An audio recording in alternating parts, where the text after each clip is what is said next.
All right. Good night, everybody. We are ready to rock and roll, taking a look back at 2024. And we've got a special guest with us tonight. We've got Vito from Red Nails 2, an amazing comic book shop here in the GTA and the 6. So, Vito, how's everything?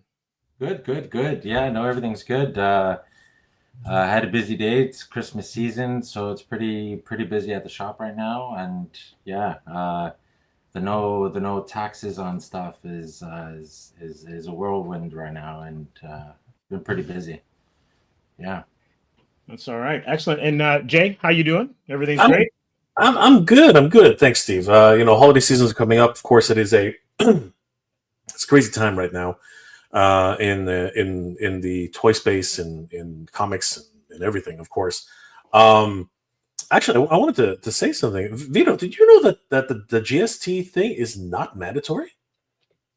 No, I didn't know it was meant. Well, Yeah, it's an I opt-in. It's an opt-in thing apparently. it's like I don't own the shop or anything like that. I leave that up to the boss. He Yeah. tells me what to do, and I follow Yeah, no, suit. I found it shocking. I found it shocking the other day because I read an article on it, and it's crazy because Pepsi right away said we are not participating in this, and they Oh, just really? opted out. They just opted out, and then a few days later, it literally just came to light that yeah, this is a completely optional thing, because I know for a fact this is going to throw a lot of people into chaos for their taxes come A next little, year a little because bit. this doesn't make any sense. How do you opt out of 2 months of GST, HST?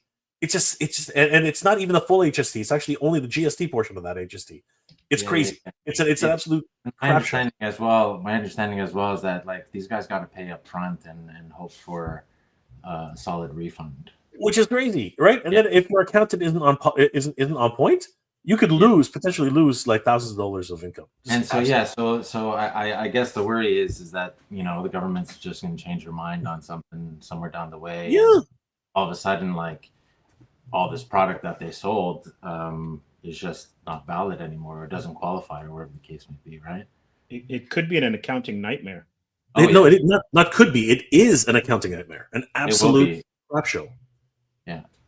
Like people are shaking in their boots right now. And the thing is that a lot of people, now that it's come to light that it's an optional thing, a lot of companies basically saying, "Well, screw it, we're not going to bother. We're just going to keep No, collecting it." I didn't hear that it was an optional The thing. optional thing was, I'm like Vito. I'm in the dark on that one. I didn't know it was optional. Yeah, I'll bring really quick while you're talking about your holiday plans, Steve. I'll bring it up so you guys can see the article. Yeah. Yeah, for me, it's going to be pretty much just like catching up on some sleep in some ways. Currently involved in a film that's being shot in the GTA and surrounding areas, so I'll be busy doing that. And then obviously getting ready for the Atrium, not only just wrapping up Atrium's fifth issue, which we're getting pages in as we speak, but also prepping for 2025, figuring out what shows we're going to go to, getting the graphic novel ready, and also for Atrium, and then also pitching a brand new. It's not a brand new, but it will be in terms of comic form, a brand new IP that's going to be connected to Comics Asylum Publishing.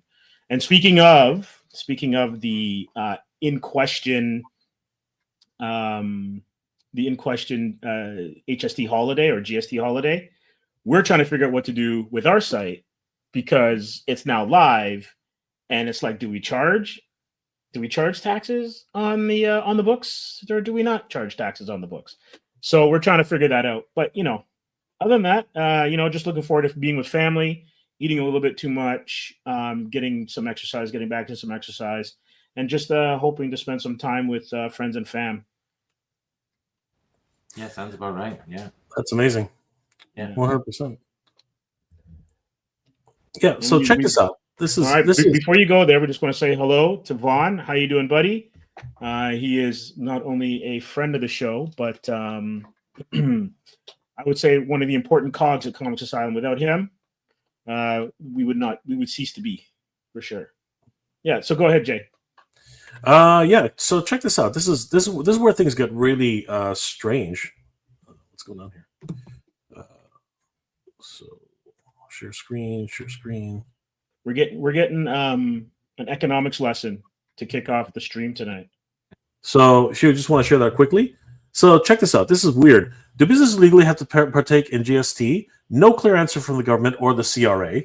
And it says here, Dan Kelly, the head of the Canadian Federation of Independent Businesses, maintains GST holiday is optional and businesses can choose to charge and remit GST on exempt items if they want to.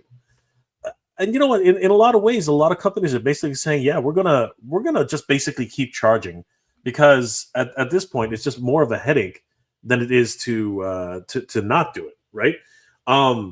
And there has really been no clear cut answers on this.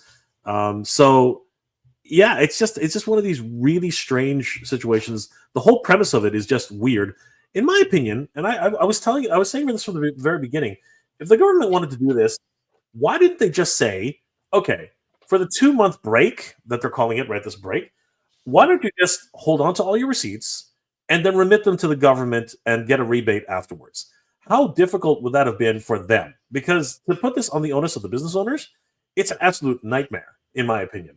And when you think about it, that line of thinking is actually to their advantage, because most people can't even be bothered to save their receipts. So they would have just kept that money anyway. I just do not see the logic in what they were proposing with a GST holiday. I just don't understand it. It makes no sense to me. They're just making noise, to be honest. I think he needs to do something. Like, he's not looking good. Oh yeah, he's swimming. He's swimming in very, very deep waters right now. He is not. Yeah.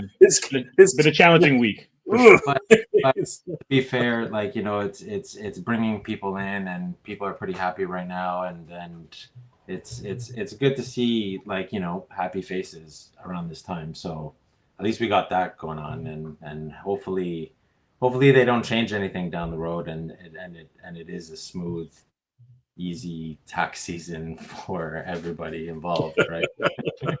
Well, the thing about it is, you guys can correct me if I'm wrong, this is actually going to be split between two tax years, because the savings that extend into 2025 will be filed for your 2025 taxes, and then the 2024 savings, which is now until, what is it, the 31st, 11/59, that'll be on this one, right? Yeah, well, yeah, I guess basically, so.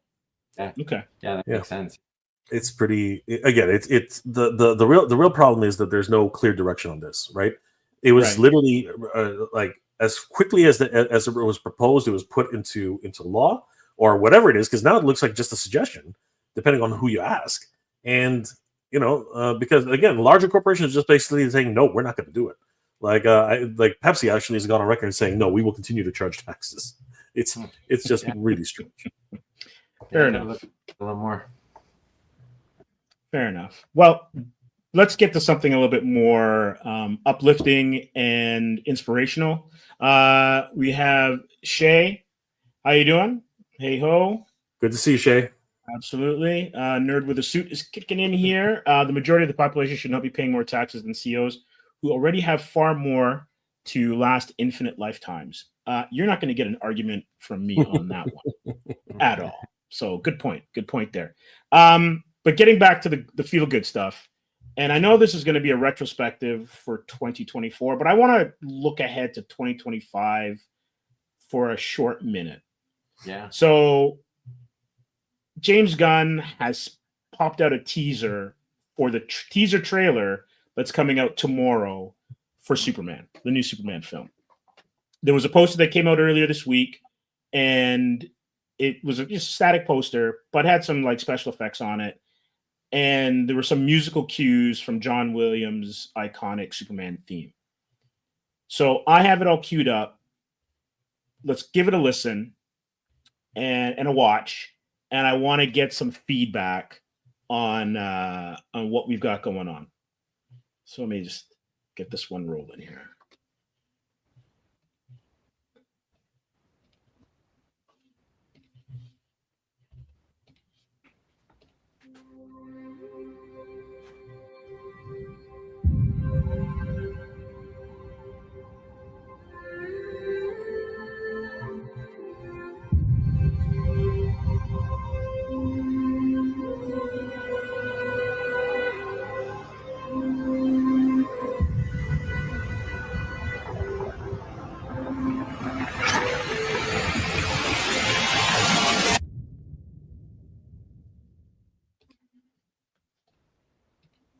Okay, I can hear.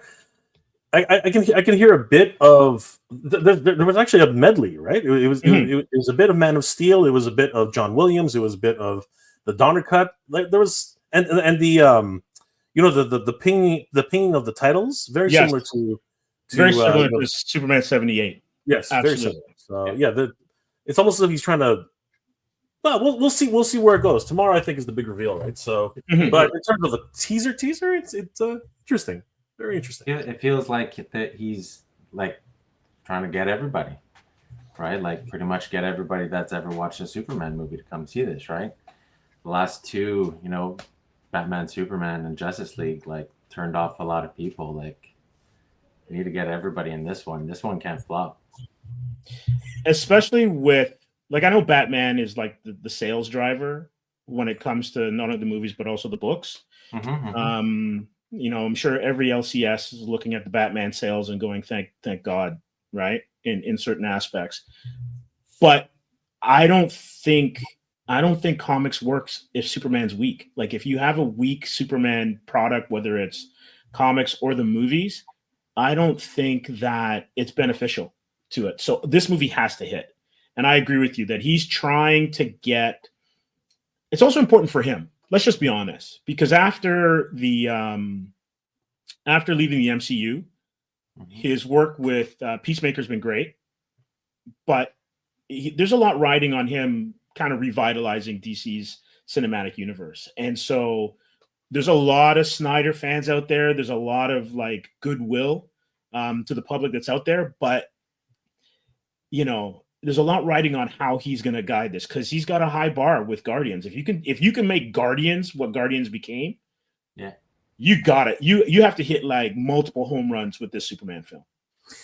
Yeah, there's a high expectation on Gunn right now, and the real problem is that you're going from one style of what people are accustomed to with the Marvel, lightheartedness, and to kind of like the Snyderverse kind of, you know what I mean, like, and sorry, not the Snyderverse, the what's it called, Wheaton, the Wheaton type of attitude, and the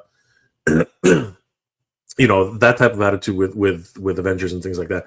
And then you've got, again, what happened with Snyder, right? I mean, like, there was this dark moodiness of the DC and where that kind of went, right? It's a big shoes to fill, man. It's pretty crazy. And the real problem right now, at least anyways, is the early leaks on the pre-production. Everybody just jumped on what they saw, and again, everything gets smoothed out in post afterwards. So it's going to be interesting to see what the final trailer looks like, because I think a lot of people have been waiting. I know you love the suit. I know. I absolutely 100%. Like, love that suit. Like, you guys, I can't wait until they put it on sale over at the UD Replicas. I can't wait.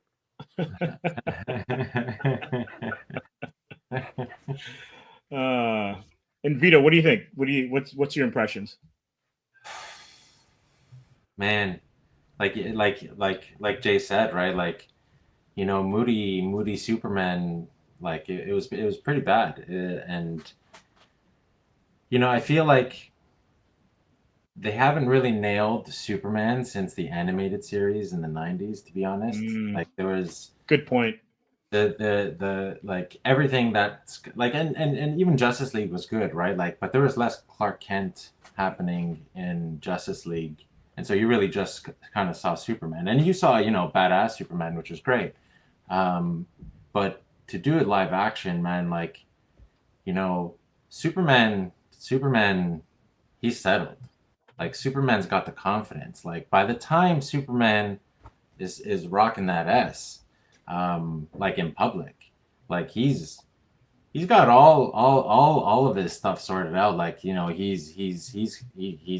gone the world. He's checked it out. He's figured out what he wants to do.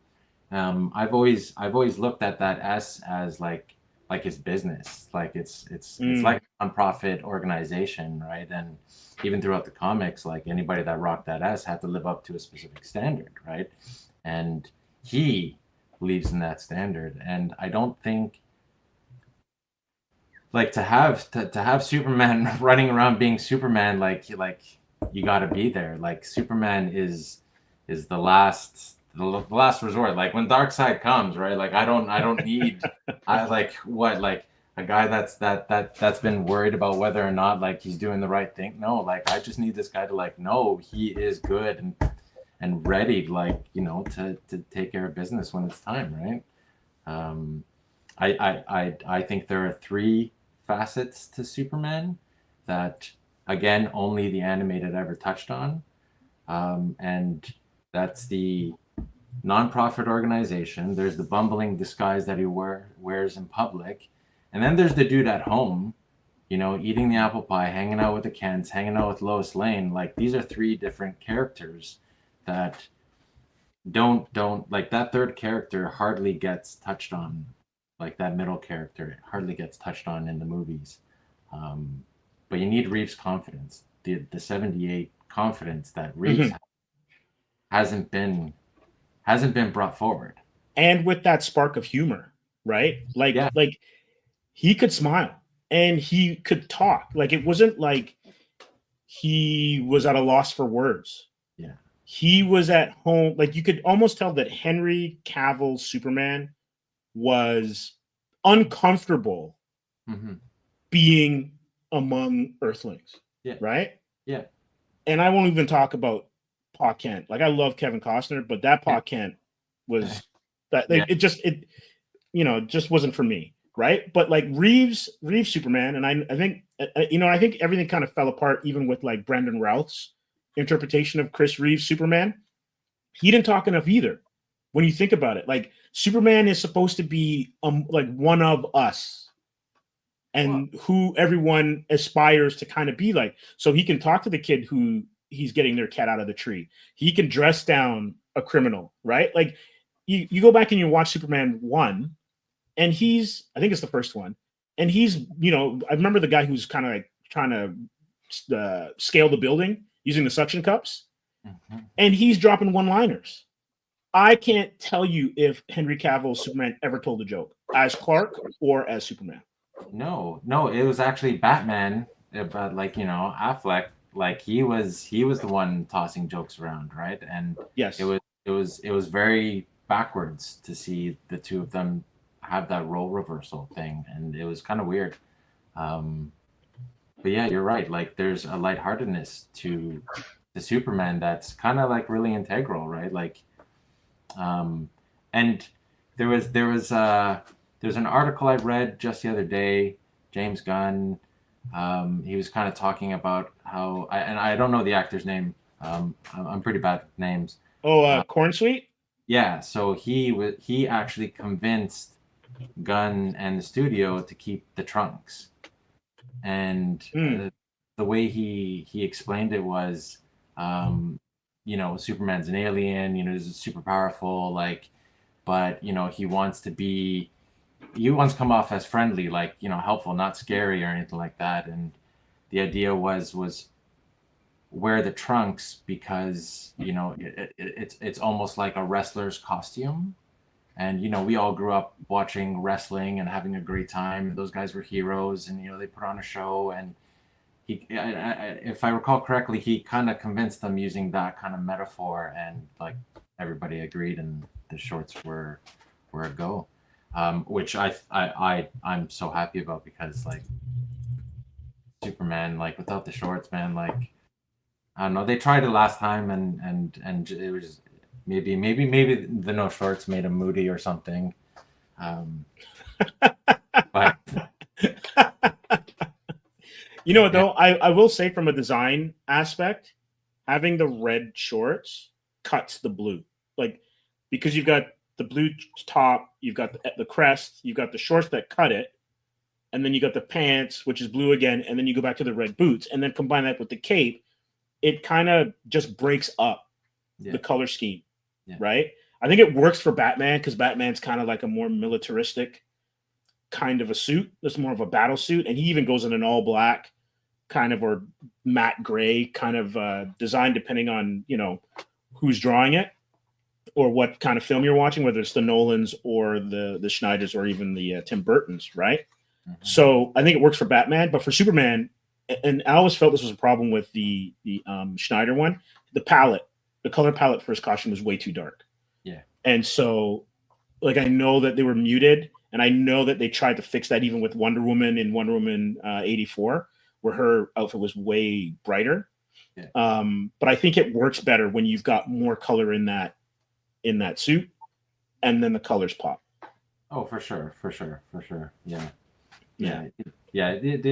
He didn't seem friendly enough in the Snyder stuff, right? Like, especially after the battle, right? Like, half of Metropolis is destroyed, right? And see him next week, and like he's, brooding goth guy, and it's like it's supposed to be like the savior of the planet and stuff, and it was a bit too moody, yeah, for sure. Yeah. I'm going to be on the opposite side of that, though.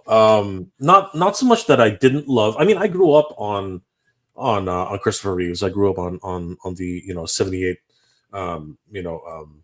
Superman, and I loved it. The Donner cut, when I discovered it, absolutely epic. You know what I mean? I still have a very soft spot for all the comics of that age. You know what I mean, and things of that nature. But the real, and you know what, this is not a popular opinion. I mean, like, our good friend Dell and I, we've been at odds with this for a little while, but I know that it's a tendency for a lot of people to see the Boy Scout in blue, when red, white, and blue, the American flag. You know what I mean? Like, all the good things that should come from Superman, right? And I get that. I understand where that comes from, and it's a really great archetype to aspire to, right? And again, his complete opposite is supposed to be Batman. They're supposed to be at odds with each other. In terms of the Justice League, they're supposed to have those opposite opinions, right? Like, Superman's always the one who's supposed to advocate for peace, and Batman's supposed to be the one who advocates for at any cost, right? Aside from a few specific rules, right? But there really is this idea that Snyder introduced, during his tenure, was, what, he is an alien, right? I mean, like, the whole parallels that he showed with, learning how to use his powers, the fact that he was hearing everybody on the earth at the exact same time, seeing through people, and seeing the true nature of humanity, right? Because it's not just a face value thing. There's actually more layers to people than anyone can ever see, except for him, right? And having that sort of detachment, if you will, but still being rooted through being raised by humans himself, right? I think that there is some value to that, and I really did appreciate the cold water effect that it had. You know what I mean? And of course, when Kryptonians come down, to Zod and all of his army, who doesn't expect some sort of collateral damage out of that? I mean, you're one superpowered person taking on 100 of your own kind, who have powered suits, who can do pretty much exactly the same thing you do. There's going to be some collateral damage, and I remember tossing this around with Dell and with Hugh and with a lot of people saying, oh, Superman would never do that. He'd never allow anybody to get killed. It's like, that's kind of hard, and it's actually really kind of hard. And then you look at, like, some of the DC direct films, right? Like, what was it called? That series where Darkseid comes and basically decimates everybody.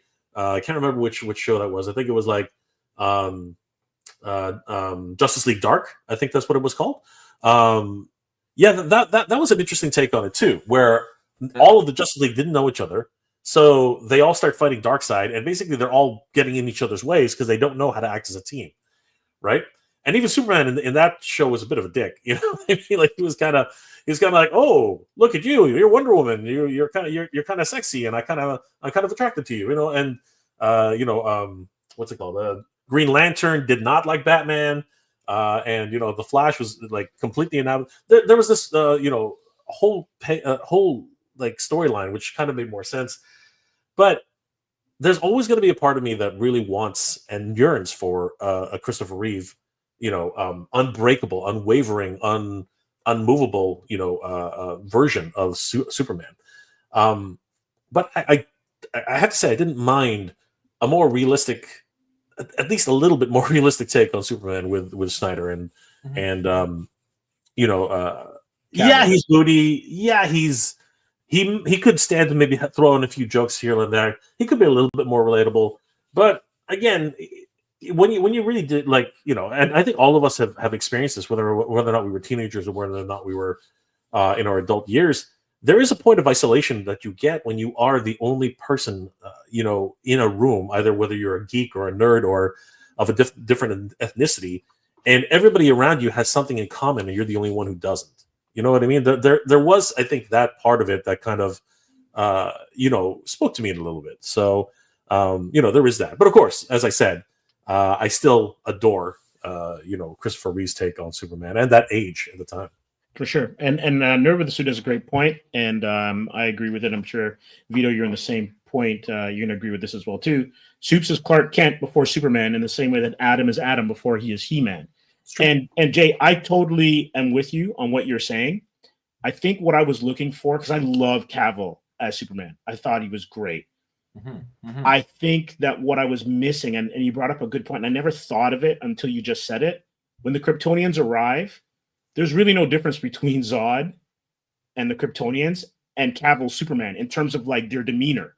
And you would think that having 20 plus years being raised, in the American Midwest would have given Clark just a little bit of a different slant on what he was saying or how he would approach things. And that's what I think I was missing. Because when you see Cavill in an interview, oh my God, he's absolutely charming. Like, this guy could be James Bond, right? And this is a dude, let's just be honest, he knows geek stuff better than people writing this stuff. He's one of us. He's one of us, man. He just looks like he was like chiseled by the Greek gods or whatever, right? Like he won the genetic lottery that way. He did. But he knows his stuff. And so I would have loved for him to even show that range within a film where he's got that I'm the stoic, quiet, can't talk to Lois type thing because he's holding stuff back, but also the person who would have been, chopping it up with Pa Kent and Ma Kent on a farm. Yeah. And having Pete Ross as his best friend and dating Lana and all that kind of stuff. And when he was in high school. That is actually what was missing, in my opinion, right? Like Smallville, right? Like the heart of it all.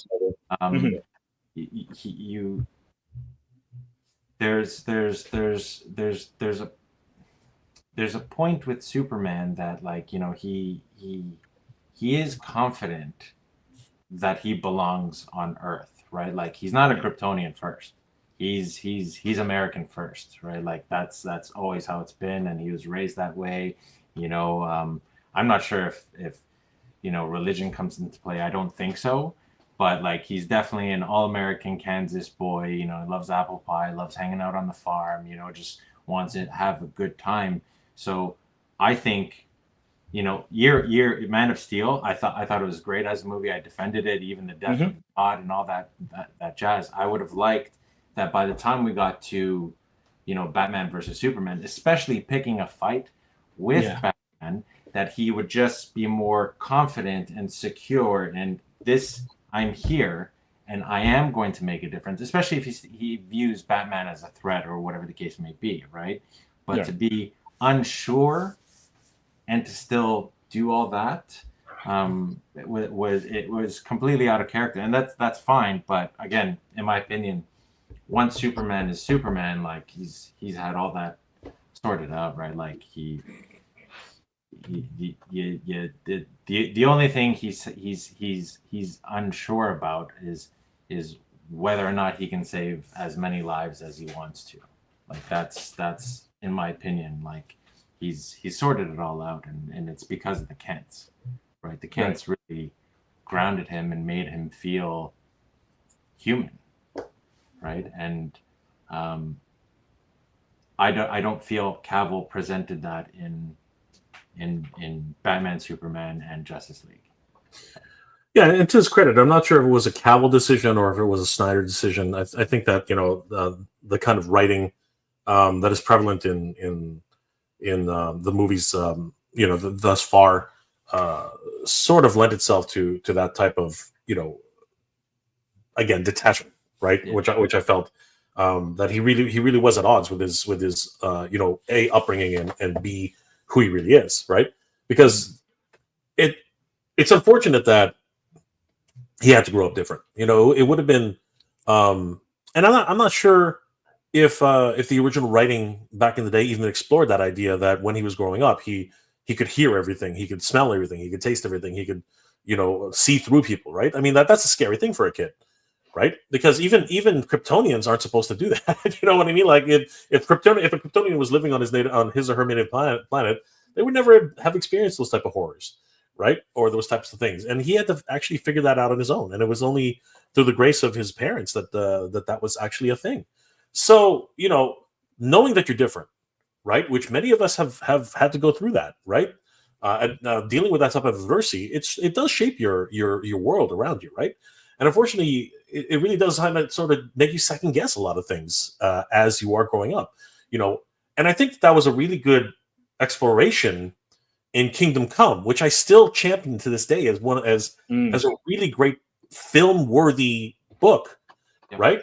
Because it is in that, and I think that's probably another reason where, or possibly another inspiration from. I'm only like extrapolating here, but I would imagine that was actually one of the reasons why Snyder decided to go in that direction, right? Because I think that he saw that version of Superman basically now losing faith with his own world, both of his worlds, right? Whether it was being a Kryptonian or being a human being, with that sort of morality, and then having to abandon all that because the world rejects you, right? And I think that was the biggest fear for Superman at the time, revealing himself to the world, because did he know that he was going to be accepted or rejected, right? And I think that played a lot into what he was in the Man of Steel. Again, this is all just my own. I'm just going to say this as my own take on it, but that's the way I look at it. Still, the Snyder movies brought like some badassness that was long overdue to the fights. Oh my gosh, the fights, the actions were amazing. I just wanted a melee, like punch, eye blast, flying, and I got that. I ended up getting what I wanted out of the movie. Yes, which I need that equal, and I guess now I kind of need the balance between how badass he actually is. Like this guy can snap the planet by sneezing or farting or whatever. But he's a Boy Scout. No chili, Lois. No chili. Yeah. he's a Boy Scout first, right? And I need that balance. I need the Boy Scoutness, and then I need everybody to kind of like, holy shit, Superman just showed up, right? Right. Like when Thor shows up in Infinity War, and there's and everyone goes, "Oh my god!" And to be honest with you, that is the height of Thor in the MCU. Yeah, bring me Thanos, right? Mm-hmm. There's also an old comic book. It's Avengers, 165, where they're fighting Count Nefaria, and Count Nefaria is kicking everybody's ass. And he's like, "Bring me Thor, man." I think he got a power boost. He's bring me Thor. And Thor shows up at the end of that book, and it's like, you want me, you got me. And he'll have the Count Nefaria, how he used to talk in his quasi-Shakespearean stuff. And it's that shaking in your boots thing where it's like, oh, shit, this guy's here. You want that for Supes as well, too, where there's that mad respect. And I don't want to go down this road, but where then you have people who are absolutely infinitely inferior to him, kind of like shrugging and going, whatever I can think of. If it's Luthor, that's fine, because like his ego gives him that leveling up. But it should be when he shows up, it's like, okay, time to go. Agreed. Yeah, agreed. Yeah. I'm go ahead. Excited. I think it's going to be a good movie. Like there haven't been too many theater-worthy movies in the past couple of years, in my opinion. So this one I think is just going to be, it's going to be a lot of fun, and yeah, no, I'm pretty jazzed for it, and yeah. All right, sounds good. Well, we're going to switch gears, but we're going to keep it in the realm of. Let's go. We're going to look at our top things of 2024. Is there one that you guys want to start with? Do you want to start comics? Do you want me to kick it off? We're going to look at all different genres. We got some toys, we got some comics, we got film. Is there one that you'd like to look at first, or do you want to hear what my list is for one of them, and then we follow from that? How do you guys want to go about it? Is there something that you're just dying to go and say, I got to talk about this? I'll follow your guys' lead. You go ahead. All right, so we're going to stick with comics. We're going to switch it up, but let's stick with comics. And I'm just gonna like highlight the books that I enjoyed reading. Right, so I'm going to bring them up on screen, and then Vito, you can give us your input on how these ones not only performed at the shop, but maybe amongst your readers, sure. what the feedback was. So I completely enjoyed Rook Exodus by Ghost Machine. Like I'm totally enjoying this. Now, for anyone who's not familiar, Ghost Machine is basically another imprint, kind of like Skybound. It's almost like Image, I don't know, 2.0, 3.0, I guess at this point. And they have a collection of superstar artists.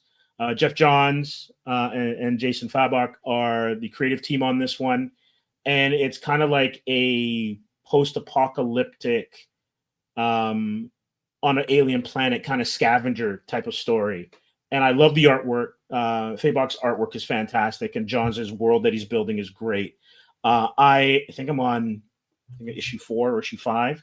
And basically what it is you've got, well, I'll just read the thing. 100 years from now, the man known as Rook was once a simple farmer who fled the crumbling earth for a new life on the planet Exodus, a terraformed planet where all of nature, including its imported animal population, was completely controlled by humans called Wardens. But when Exodus's world engine failed, the Wardens' power fell into the wrong hands, creating chaos and mass evacuation for those who could afford it. The rest, like Rook, must scavenge for an escape vessel as the war for control of what's left of Exodus begins. Don't miss out on this new entry in the exciting Ghost Machine rollout.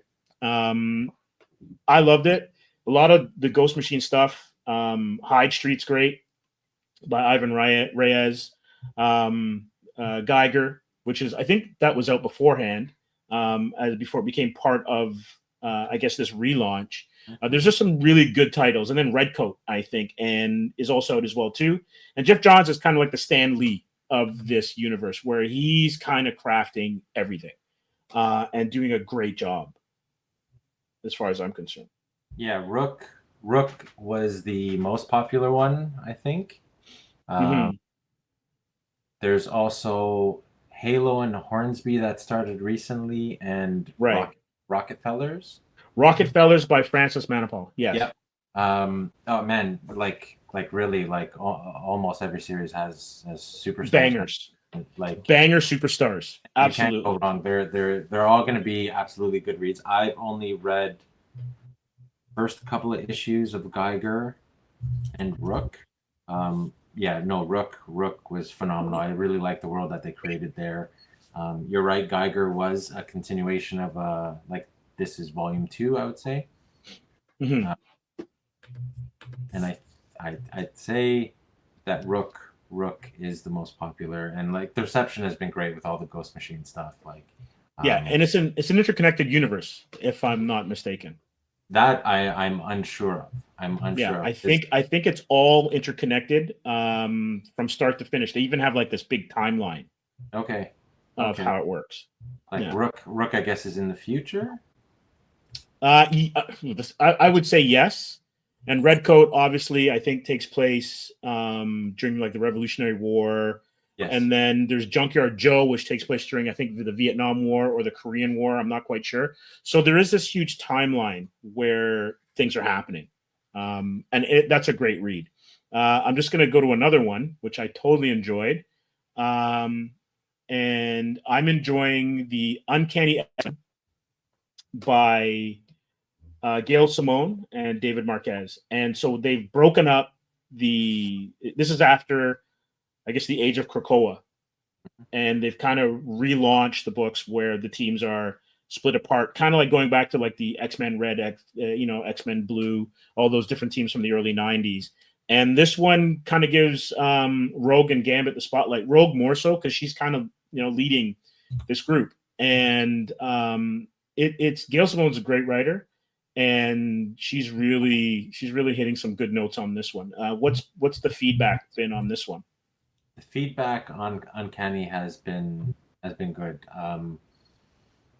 X-Men has been good too. I think Uncanny people are liking more. I think it's Gail Simone. She's written them before, and I think there's a nostalgic thing. Like she's writing them really well, and she's really good with character development and just the way she writes them. I find Right. it's like really able to tap into the characters. Unlike some of the other stuff like X Factor and X Force aren't being received the same. And again, I feel like the writers don't really know the characters too well. But Gail Simone knows the X-Men really well, and it shows in her writing for sure. Yeah, definitely. That one is one of the ones that I'm going back to the store to get all the time. Again from Marvel, I have actually, and I'm usually sometime-ish on how they present this character, but I've loved the current run on the Incredible Hulk. This is one of my favorite. Basically, I think I've been picking it up the entire year, and this is after Immortal Hulk. And Nick Klein is the artist, and the writer is slipping my mind at the moment. Johnson, and it's been a fantastic ride, and they basically dipped into the horror elements of the Hulk. So the Hulk now, after Immortal Hulk, you have this green door, which is basically what has allowed him to survive the Gamma Blast, and he's almost like a creature from the beginning of time. And he's not facing gamma irradiated villains anymore. He's going to the core demonic kind of forces and fighting them. And it's a really interesting look at the character. I'm still missing my Banner. I'm Team Banner, so I want to see a lot of Bruce in Hulk books. But there's enough in here and there's still the battle between the two of them, where it's interesting. But I'm really enjoying this book, and when Nick Klein gets to go nuts on the artwork, it's a fun read, man. Yeah, like it's really powerful artwork that helps drive this story. This is one title like I haven't kept up with the Incredible Hulk, but yeah, no, like this is another one that's really popular. A buddy of mine is raving about it a lot. He read the last issue and he dug it a lot. I think he gains a sidekick of some sort. Yeah, he's got this young girl who kind of is reminiscent of like the Rick Jones and Sam Jones era. And her name's Charlie, and he's got to kind of protect her. And she's got some kind of dark secrets as well too. But then there's some interesting guest stars with, like, they have a Ghost Rider from World War I that shows up on an old kind of like military issue bike. And, he's doing his going from town to town kind of thing. So it's got a little bit of that 70s Banner as a nomad kind of thing. And then Betty shows up as almost as a chip to kind of convince him to join the dark side in a certain manner. But it's really well done. It's really engaging. And they've done something really interesting with his transformation, where basically they're continuing what was happening in Immortal Hulk, where he rips out of Banner's skin. So there's like teeth left behind. It's absolutely disgusting, but a lot of fun. Yeah, Jay, it's not for the faint of heart, for sure. Two other books that I really enjoyed were The Absolute Batman and Ultimate Spider-Man, and I think those are probably the two banger titles when you look at comics, especially out of the big two, which makes sense because you got the two best characters from each company. So I totally enjoyed them. There's another one that I thoroughly enjoyed, and I loved it for the art aspect of it. And it's an indie book, and it was Death Transit Tanager, and it's by a Canadian called Carl Kerschel, and he kickstarted it, and he started it this year. But he also has the book up for free. And what I'll do is I'm just gonna see if I can get some of the pages. So it's in black and white, and it's absolutely stunning. Like, it's just a great looking book. The art's fantastic. It's a cool story, which basically it follows the Death Transit Tanager, who, whoops, they're a little bit too forward there, who kind of collects souls before they're gone, and kind of guides them along the way. But like, he's got it's a bit slow here. He's got a style that is kind of like manga-esque, and it's a really good read. It's like it's not like a heavy bogged down kind of text heavy, but you get enough story. The artwork's fantastic. It's got a great concept, and it's just a fun read. So Paul Kerschel's you can actually go to his site. You can read it for free, and then I think he puts them together when he does Kickstarters. Okay. So this is a great book too. And then my last but not least, this is my favorite. I think they're going to a trade right now. Is The Pedestrian. The Pedestrian, and I think I was in the shop when one of your customers brought this up, and I picked it up. This is by Joe Esposito and Sean Von Gorman. It's by Magma Comics, and it is exactly what it looks like. It's like a secret order of, I guess, like people who are against jaywalking, and you just got to read it. It's absolutely a bit tongue in cheek, but then also takes itself incredibly seriously, and it's just a fun read. Absolutely. And it goes from like street level to like mad cosmic. Oh, so really? Oh yeah. It doesn't stay exactly where you start with it, and it's a nuts ride, man. It's absolutely. So it's like, behold, the pedestrian, a strange visitor speedwalks into Summer City and silently changes the lives of its residents, but not all is quiet in this sleepy small town. An ancient conflict linked to the secret history of street signs is brewing. Don't walk, run. Into pedestrian, justice always has the right of way. And it's as absurd as it sounds. It is. It's really good. It's really good. And I think they may have a trailer.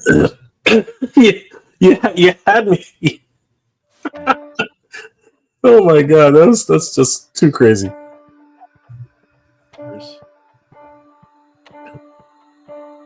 So it's a pretty long trailer, but I won't play all of it. But this book is great.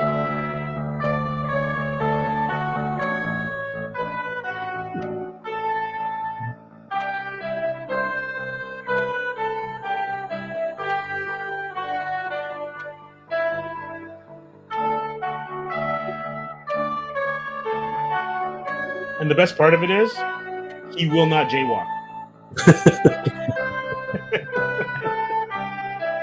Now he'll walk. And those are the arch enemies right there.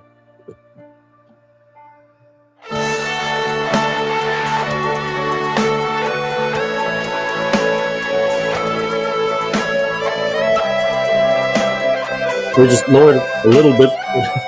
There you go. That's perfect. Now I gotta go through it. There we go.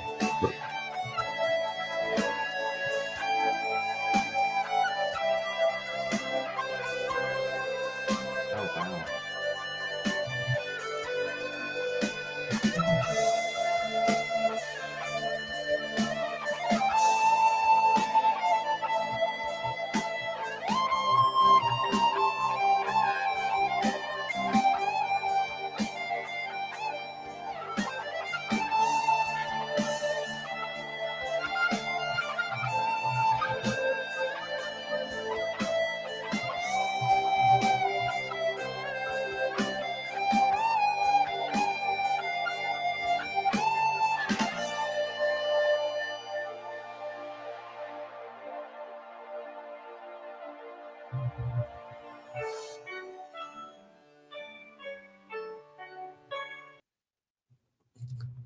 Nice.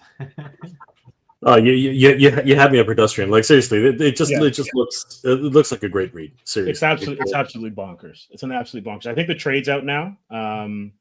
So that's something that I'll be looking at getting as well too. But those are some of the books that I totally enjoyed. And then, you know, there are a lot of indie books that came out through Kickstarters that I supported that I really enjoyed. But in terms of my standouts of 2024, I'd say it's those. Very nice. Yeah. And how about you, Vito? Did you have any that you're like, oh, this was interesting, or that were mad hot at the shop? Well, like mad hot right now, the first appearance of Ultimate Wolverine, Ultimate Man all year, Absolute Batman. Actually, all three Absolutes have been doing very well. Personal reads, like, so I've been doing a little bit of writing, and so I've been kind of avoiding a lot of story reading time for myself, just so I could just keep my stuff going on my own. But a few things that I did read, I really liked the DC All-In one-shot that came out. Oh yeah, that was good. That kind of brought me back to some old school Justice League, like when I first got into DC. That Dark Side story was really well done. Yeah. I read last night Ram V's New Gods, and that was really I just picked that up. I just picked it up today. I went to Gotham to pick that up, and so I'm looking forward to reading that. Yeah, so I liked that a lot. And Absolute Superman, that really stuck out a lot for me. That first issue, like I was just like, as I said before about how I feel about Clark Kent, blah blah blah. That second issue, it got me. Like, it was really well done. Jason Aaron writing it.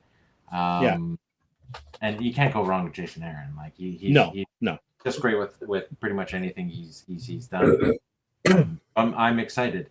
I like how they set up Krypton. I like his suit a lot. Have you guys read it? Am I spoiling? Oh yeah, I've read it. Like even where he's like his social cast, let's just call it that, right? Like what the S actually stands for. It doesn't stand for what. Yeah, it's not hope. It's something completely different. Yeah, no, 100%. Right? I like Lois Lane. I like where she's at. Right? Yes. It's, again, a little bit more badass. But that second issue, like, it was really well told, in my opinion, and it really it made him kind of stand out a little bit on its own, right? Like when 52 came, like he was just kind of a bit of a punk, and everybody else, you know, was like when I've read issue 1, I kind of felt like New 52, Connor Kent the clone, that kind of stuff. Right. When I read issue 2, it felt a little bit more, okay, this is Superman. Gotcha. Which I enjoyed. Gotcha. And a sleeper hit for me was ThunderCats Apex. Oh, okay. Yeah. Really? What was it about ThunderCats Apex that got you? So in the lead up, so like they rebooted it, they kind of are retelling it in a little bit more of a darker tone, definitely more geared towards adults. It's definitely a story for us. But they've been kind of alluding at like this dude showed up in like issue 8, alluding to like, you know, this really horrible war. I can spoil the ThunderCats Apex. You guys aren't going to read it, right? I'll check it out. Now that you mentioned it, damn it! but Vito, MJR is a huge ThunderCats. I'm a huge ThunderCats fan. Yeah, huge ThunderCats fan. Unfortunately, I have been turned off for a lot of media. You know, like, but I'm always in for a good story. So the basic gist is in sometime in the future, there's going to be a really horrible battle between the ThunderCats and all the mutants, and the ThunderCats get annihilated. But that's not so different. That's technically not so different from the last reboot. You know what I mean? Because on a very technical note, that's exactly what happened on the in a very loose manner. That's technically what happened in the 2010 version. No, sorry, 2015 version. The anime. You know what I mean? The anime. Yeah. I didn't finish watching that one, to be honest. Like it just kind of like it felt a little bit slow for me. But they bring in a new character that comes from the future. So basically, one Thundercat survives, and Cool. he essentially soups himself up, and he goes back in time to kind of stop and save his, like, stop the battle, like stop the Thundercats from losing and getting annihilated. And it ends up being Lino, and he's fused together with the Eye of Thundera in his eye. He's got the power of Mumra, and he's willing to do pretty much anything. Like I think it was like the Mole Man or something like that. Okay. He went back in time, and he's essentially going to go right across Thundera, and he's just going to kill all the villains and essentially stop the... Okay, so Thundera. So it doesn't happen on Third Earth. Sorry, Third Earth. Okay. It is. Chitara has a side story that's a flashback that's on Thundera, and there's a lot of good storytelling with Thundercats right Nice. now. I'm looking for. I'm always looking for a new take on it. The new designs are interesting. They're not necessarily traditional. There are a few changes on it, which I've seen. But I'm not adverse to that. You know what I mean? Like I didn't mind where they were going with the anime. And I wish that they actually finished off the final season. Hopefully Netflix will one day pick it up. But it's a beautiful looking cartoon, man. It was. And admittedly, it was a little bit slower. But I think that they were trying to get somewhere. You know what I mean? Yeah. No, they were setting up a lot of things. It was beautiful. Like it was so beautiful. It deserved more seasons than what it got. But like the pacing for me personally, I think it was just a timing thing for when I was watching it. Yeah, no, I get it. I totally get it. But what did you think of the old school Dark Horse stuff, like Thundercats or the? So I collected it. It's funny because I was in the middle of collecting it, and I enjoyed it for what it was. The idea that Lino was propelled, who was trapped in the Book of Omens for a number of years, like decades actually, and then Snarf through dedication just eventually waits it out, right? But then in that time, so many different Thundercats. Actually, I think I'm remembering the Image comic, not really the Dark Horse. No. You're right on. You're on point. Point. Okay. So that in and of itself also had some sort of darker tone to it, right? But at the end of the day, just like everything else, nostalgia is a very powerful tool, right? So it was not so much a reboot as it was a continuation.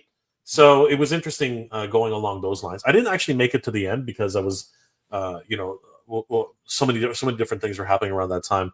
I think I was just out of college and going into a new job. I think that's what was happening, and I would have liked to really finish it. Unfortunately, I never really had the time. But it was for what it was. I love the artwork is on point. The story was actually going somewhere, and I really did enjoy the books that it did have. Yeah, no, they and this has a very similar like you're right, like in that time there was like some pretty bad stuff that happened on Third Earth, and it has that very similar feel. But they upped the stakes in this new one, so nice. Yeah, that definite recommendation. I took notes just in case I got stage fright. It's all good. It's all good.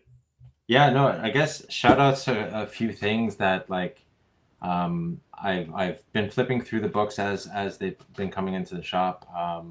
Mad Cave and Oni Press putting out like Flash Gordon, Dick Tracy, the Phantom is coming up. Oni Press with the EC comic stuff, the horror stuff that they brought back, sci-fi stuff. Those have been really fun to go through and really absorb a little bit something different outside of the superhero stuff. So I've enjoyed that. Penthouse, they brought back Penthouse, and that those have been just beautiful right across the board. So those are the things that stand out the most to me this year, to be honest. Yeah. Cool. We're gonna go to some comments, and after the comments, Jay, we're gonna hit some toys. Yeah, we are. All right. So, Nerd with a Suit, I had this up earlier, but I'll put it up again. Oh, hey, I met Gail Simone in 2018. She is so cool. Yes, she is. She's fantastic. And the cool thing about Gail is that not only is she a great writer, but she'll also signal boost other creators, like on social media. So if you're doing something well, she'll shout you out. She's not a gatekeeper at all, like, which is fantastic. Nerd with a Suit says Transformers 1. Yeah, all those Great. comics did really well. Great movie. Really, really well. It really is a shame. It really is a shame that they marketed it so poorly. It should have been marketed more as a Shrek than it was a kids movie. I think that's really it was a real big downfall. Whoever the marketing team was for, because to be honest with you, the way they positioned it in the trailers, I thought it was going to be I thought it was a kids show. Like, honestly, through and through, I thought it was a kids show. And then you actually sit down and watch it on. I think it was like Netflix. Or sorry, no, I think it was on Prime. And I was like, oh, sorry, no, it was Paramount 1, I think. Anyway, you sit down and you watch it, like, what the hell? Where was this? Like, why? It was just a shame. And so many different people tried to review it and tried to pump it on their channels, and it was too bad, really too bad. Yeah, totally. Hang on a second. I'm going back in time here. Yes. So, Radimus Prime, 1982. R.I.P. to Morgan Lofting, our Baroness. So the voice actor for the Baroness unfortunately passed away a few days ago. And she was great as Baroness. Baroness is one of the best characters that came out of that cartoon, like, bar none, for sure. We have Nerd with a Suit, Superman with trunks forever. Can't argue with that. Let me see what else we have here. Let's go to. Let me see here. Nerd with a Suit also said Michael Shannon as Zod was the best part of MOS, no question. He's fantastic actor, period. Like, Michael Shannon, he can kind of carry some what's the word I'm looking for? Some menace without actually having to be, like, a bit too extra. He's really, really good. He's a great actor. We have MOTU Prince. Snyder's Soups was the best. You're not going to get an argument from a lot of people there. The Snyderverse has got some stands without a doubt. Nerd with a Suit again said Comic Hulk is basically the only place to truly see 100% why he is an absolute comic book favorite to this day. That's true. Comic book MCU dropped the ball on multiple occasions with him. Yeah, I'm a huge Hulk fan, and I could go on all night about my disappointment. Him not getting another shot at Thanos still bugs me.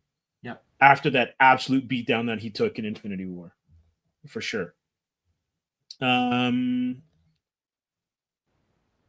with a Suit. I swear a lot of people who wrote for New 52 really didn't like Wonder Woman.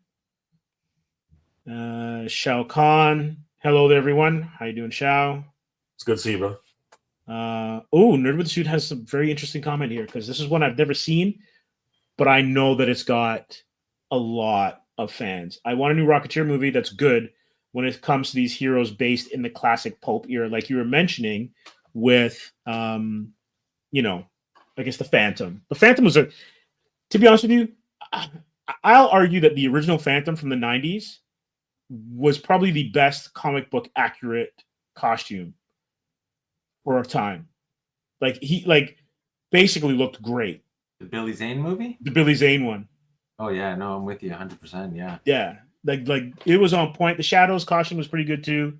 But like when you really stand them up, I would say that's top 10. I would say at that time, they were the only ones that really pushed the colors, right? The purple was on point. Right? What else was there? There was nothing Unapologetic. I guess maybe that 90s Captain America movie pushed the colors as well too. Too bad the film was not great. Apparently the daughter, or I'm not sure if it's the daughter or one of them is somebody of the family is trying to get the director's cut released. Yes, apparently so. And I didn't realize this because I took English in school, so that's J.D. Salinger's kid who plays Steve Rogers. So the author of Catcher in the Rye, is that J.D. Salinger? I think that's his son who portrays Steve Rogers in that '90s Cap movie. Okay. So Okay. that's some interesting some literature connections. All right, Jay, give me your toys of 2024. Yeah, hold on for a sec. Don't move. All right, so it's been a crazy year for toys. But before we get to that, Vito, what are some of the best sellers right now for what's really moving on the toy space on the shop right Toy now? space, Marvel Legends, Jay the Obviously. Toy Fighter, Pretty fun, yep. McFarlane's have been moving, especially the ones lately. Like he's really nailing the sculpts and doing some justice to some of the characters. So those are really popular right now. What else sold really well? Oh, the Dragon Ball Bandai.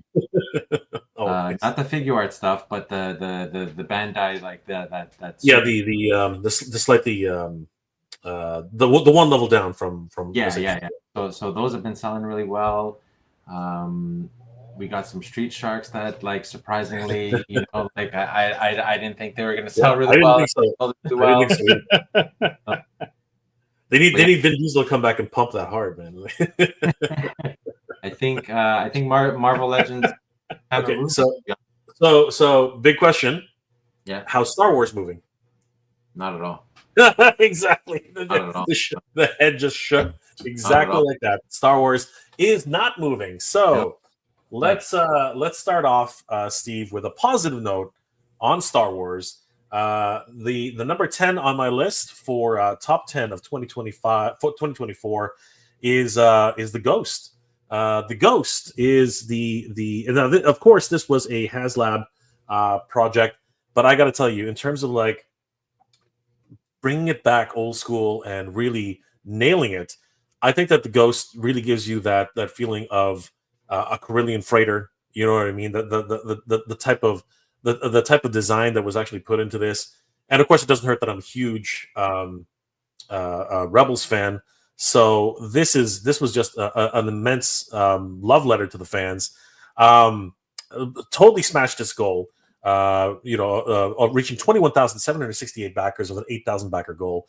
And again, unlocking every single one of the stretch goals. You basically got the entire Ghost crew, Harrison Dula, all of the secondary figures. You got the Phantom 2, which has a built-in chopper in it. You know what I mean? The whole Ghost itself disassembles very much like the Millennium Falcon. Of course, you got Ezra Bridger. You picked up Kanan Jarrus, Zeb Aurelios, and the one they didn't include here was actually what's her face? Oh gosh, she was in the series. I can't. It's now I'm gonna get flack from everybody for not remembering. It'll come to me eventually. But the entire crew is basically there. She came out as an exclusive on Hasbro Plus later, and I'm pretty sure somebody's yelling at me. But the Ghost, incredible playset, if you will, vehicle, and really it's just, as you can see here in the exploded view, everything comes apart. You can go inside, see all the nooks and crannies. You can see the bunks. You can see the working engine. All that stuff, and I don't know why it's not coming up. That's so weird. I don't know why. The new HasLab site sucks. You can see the cockpit right here, where Hera is actually piloting the ship. All four seats on the back. If you ever watched the series, each one is individually tapered to each character. You can see Chopper there inside the Phantom 2. And yeah, it's just a triumph. Now, of course, it costs upwards of $499, but worth every penny. And even though I'm saying that, I didn't even buy this thing because it was between this and one of my other picks down the line. But I mean, you just look at this thing, guys, and doesn't this somewhat remind you of the Millennium Falcon in certain regards? Oh yeah, definitely. The piping, all of the design work and whatnot on the side. That's absolutely it. Yeah, even that back end on the that looks like the part of the Millennium. Actually, I think that's where you used to put the batteries in the original toy. Yeah, exactly. And unfortunately, this one does not have lights and sound, which is really a bummer for so many different fans. Because, of course, they could do it with the Millennium Falcon, and a lot of people were expecting that that would happen here. That was pretty much the only drawback from the Ghost. But other than that, the overall design, the look, and the size, this thing is absolutely gargantuan. It's massive, to say the least. Let's see if we can find the dimensions here. But it is huge, especially when you think about it, for a 3.75 inch figure size. This thing's just gigantic. Love the engine array, all the wonderful details that are in this. I mean, again, talking about Corellian freighters. I mean, look at all that rich detail in there. Like you get this as a playset. You know what I mean? Like this just crazy. Looking for the freaking dimensions on this thing. Of course, it's somewhere all the way down the line. Let's check out the gallery. Maybe it'll just help us out a little bit. Where is it? Come on. As you can see, lots of great stuff. It was Sabine Wren, by the way. Sabine Wren. Yeah, totally. So here's another look at this one. What the heck? Come on, you can do it. Come to the right. There you go. So these are the sleeping quarters. Look at all this, just rich detail. You can tell this is Sabine's room. Speak of the devil, right? There of course, she is all into the artistry and the nuance. You gotta love the gaming room, right? Zeb has his own chair, right? And of course, the grime and the nature of Star Wars. You can actually see, all the different stations, how grimy they are. Again, this world that George Lucas actually built. This was definitely the surprise that had nothing to do with well, it didn't. Not that it had nothing to do with George, but this was definitely Dave Filoni's work, and you could really tell. And here, you can tell each single seat belongs to somebody, right? One belongs to Sabine, one belongs to Zeb, one belongs to Ezra, the other one belongs to Kanan, right? And of course, the pilot seat is for Hera, right? So again, this is just a really great triumph for anybody who's a fan of Rebels. And here they are. They're as you can see, they did again. As you can see here, so, that's one portion of the pilot seat. But if you go into the gunner portion in the front, right, it's right there. And then if you actually see the other side here, okay, that's weird. Where did it go? Okay, come on. You can see that I don't know why it's doing that. There it is. You can see that each seat actually belongs to individual characters. Again, just a wonderful nod and really love letter to the fans for this set. And of course, you can see just how well the characters fit into this world. So yeah, not much to talk about in terms of Star Wars on retail sales, but I do have to say that in terms of my number 10 for toys of 2024, the Ghost has to be in that conversation. So that is number 10. Yeah. Have you, Vito? Did you guys get the Ghost, or did you go on that?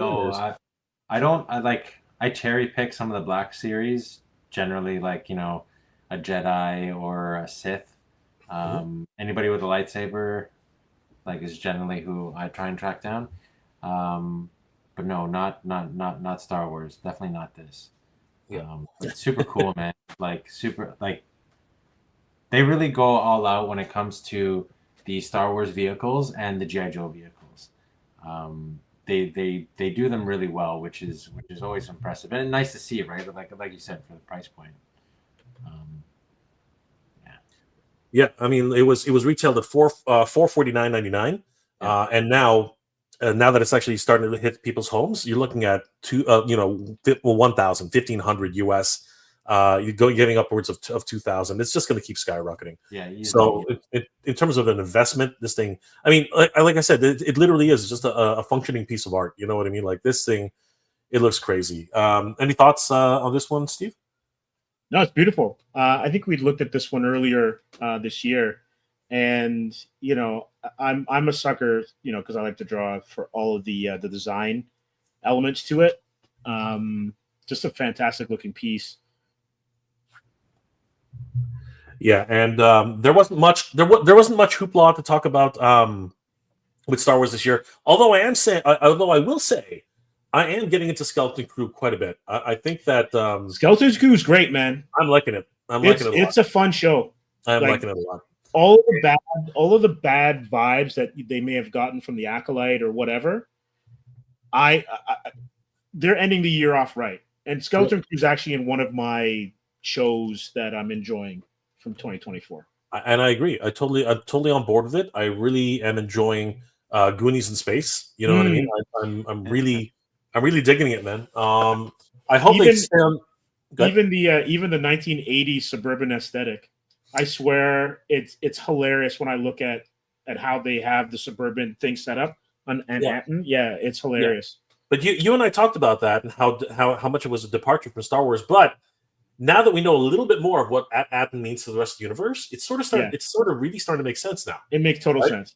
Right? It makes total sense. And I love that. That's good writing. You know what I mean? A very refreshing take on something that's been sorely lacking in Star Wars. Anyway, let's move on from Star Wars and move into the next my number 9 pick of 2024, and it's Hush Batman.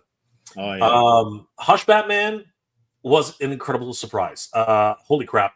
This one is the Mace Fix edition, and I gotta tell you, this one really dialed it up to 11, particularly with the cape. The soft goods cape on this was just absolutely ridiculous. What you're seeing here is real. Like it has a wire on it, and man, I gotta tell you, the Japanese know what the heck they're doing in terms of action figures. If you have a little over $100 to spend, you definitely want to drop it on Hush Batman. The entire Hush line is actually pretty good, but Batman himself is pretty freaking badass. Comes with a host of different accessories, and of course, you can do it in 2 different flavors. You can have the subdued crushed black blues. You can have the black edition, or you can have the really bright blue edition if you're really into the classic Batman motif. Articulation is absolutely ridiculous on this guy. I did a full review on my other channel, Figure Me, and you guys should definitely check that one out. But we had a lot of fun playing with Hush Batman, and everything here, it's top notch. You can take off his head with a cowl, put on the Bruce Wayne head. And that freaking cape, I just cannot get over that cape. That cape is all about the cape on that one for sure. Vito, tell me that's not a Jim Lee rendition right there. Like that looks like Jim Lee's Batman. Hush. Like that one where he's running and the way the cape is, that is just pure. That's a Jim Lee picture right there in an action figure for sure. Yeah, no, they nailed it. They nailed this one. Beautiful. 100%. Like I said, it's a little bit on the pricey side. He doesn't really scale well with McFarlane, but he is a must-have. If you miss out on Hush Batman, consider yourself missing out on pretty much your entire Batman line. This one is an absolute must-have if you want for 2024. And actually, it's technically, I think, a late 2023 edition, but seriously, he was top notch in my opinion. This is my list, by the way, just so you guys can shut up. No, I'm just kidding. But yeah, all of these lists are our lists. Pretty much, it's all good. It's all good. Hush Batman, everybody, definitely pick him up if you can. I believe he's still available on Entertainment Earth. They have links in the description below, so you guys can check that out. But yeah, definitely check out Hush Batman. My number 9 pick for 2024. Then we move on to Nemesis freaking Enforcer, man. Wow. Like, honestly, there wasn't much to talk about with G.I. Joe for myself. G.I. Joe is still hot as hell. I don't think it's going to slow down anytime soon. Actually, you know what, Vito, do you carry Joe's at all? Like, I think Joe's also a number 1 seller in the store for sure. Absolutely. Yeah. It's hot. It's hard to keep them in stock. And one of the best things about G.I. Joe in Canada anyway is that smaller retailers can actually compete with freaking Toys R Us, because Toys R Us had went stupid and decided to price these Joes at $45 to $49 each for a regular figure. Yeah. So smaller retailers actually have a chance, because I don't know what happened to Sunrise. They lost their minds.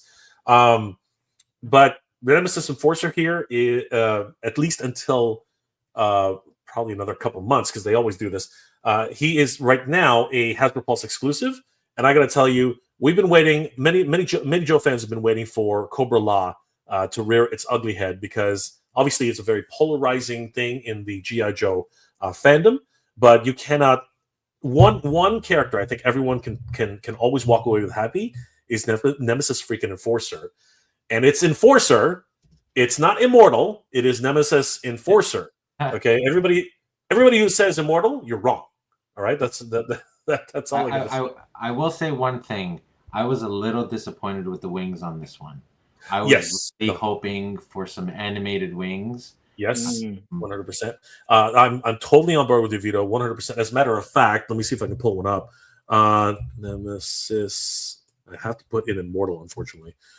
Immortal and what's it? Venom Wings. Venom Wings.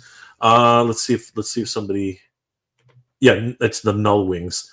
Yeah. So here's a shot of a Kit Bash. Here's a shot of a Kit Bash with Null's wings and Nemesis Enforcer. Way better. That looks much better. Way better. Yeah. I saw someone use some Mythic Legion wings. Yeah, those are crazy too, right? So those look pretty good as well. Yeah. But those are a little bit closer. Yeah. In terms of something that you can actually keep, I guess, within brand, because obviously these come from Marvel Legends and this is obviously G.I. Joe. I think that that's something a lot of people are able to do. The only drawback here is the tatters, the little rips in the wings. That's the only drawback on this Kit Bash, right? But in terms of what it is overall for the character, I think a lot of people are definitely looking into making this a little bit more of a staple. But I'm on board with you 100%. These wings are a little bit too bat-like, right? They just don't fit with the original design of the character, and I think that's going to be a running theme for most of the line. But yeah, seeing some of the characters that are starting to lean into the Sunbow animation, especially with the announcement of Snake Eyes and the Polar Bear. There's a lot of things on the horizon for G.I. Joe, which are going to be a lot more fun. And I think that's really what's been missing lately with G.I. Joe. They've really been going for mostly repaints and reuse of parts. And I think people are already wary of that game. So coming out with a brand new original character like Nemesis Enforcer was very, very important at this stage of the G.I. Joe life cycle. And I think that if we get to see more characters from Cobra La, as you can see here, Cobra Commander just being entrapped by the clan in the background, absolutely crazy. So huge shout out and congratulations to Nemesis Enforcer, Nemesis Immortal, Nemesis Enforcer, because that is who this is. It's not Nemesis Immortal, it is Nemesis Enforcer. Steve, did you have any affinity towards G.I. Joe the movie or this character? I loved it. I honestly, I loved that series. I loved when the movie came out. Serpentor. I still think that I think it was for the movie where the Statue of Liberty sequence. Yeah, that was incredible. That's still one of the best animated sequences of all time. I was a huge Snake Eyes and Storm Shadow fan. I liked Stalker, and then all of a sudden Stalker just kind of disappeared.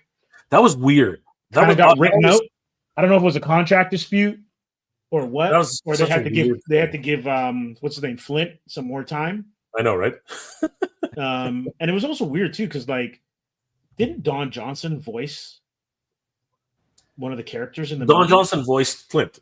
Sorry, no. It was Flint's brother, one of the brothers. Yeah, Lieutenant Falcon. It's Falcon. Lieutenant Falcon, that's right. Falcon, yeah. And that was in the Miami Vice days. So I'm like, how the heck did they afford him?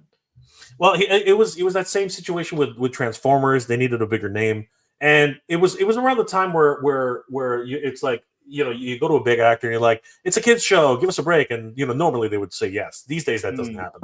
They want their 50 million regardless, right? Right. But yeah, Don Johnson probably did it for his kids more than likely. But yeah, I'm on board with Vito. Wings need work, but if you Kit Bash a little bit, you might actually be able to get something really, really nice. Not that he's not nice. I mean, he is really, really cool. But yeah, definitely the wings. I'm on board. They're lacking. Yeah, a little bit. I'm going to cheat here a little bit, but it's still in the same line.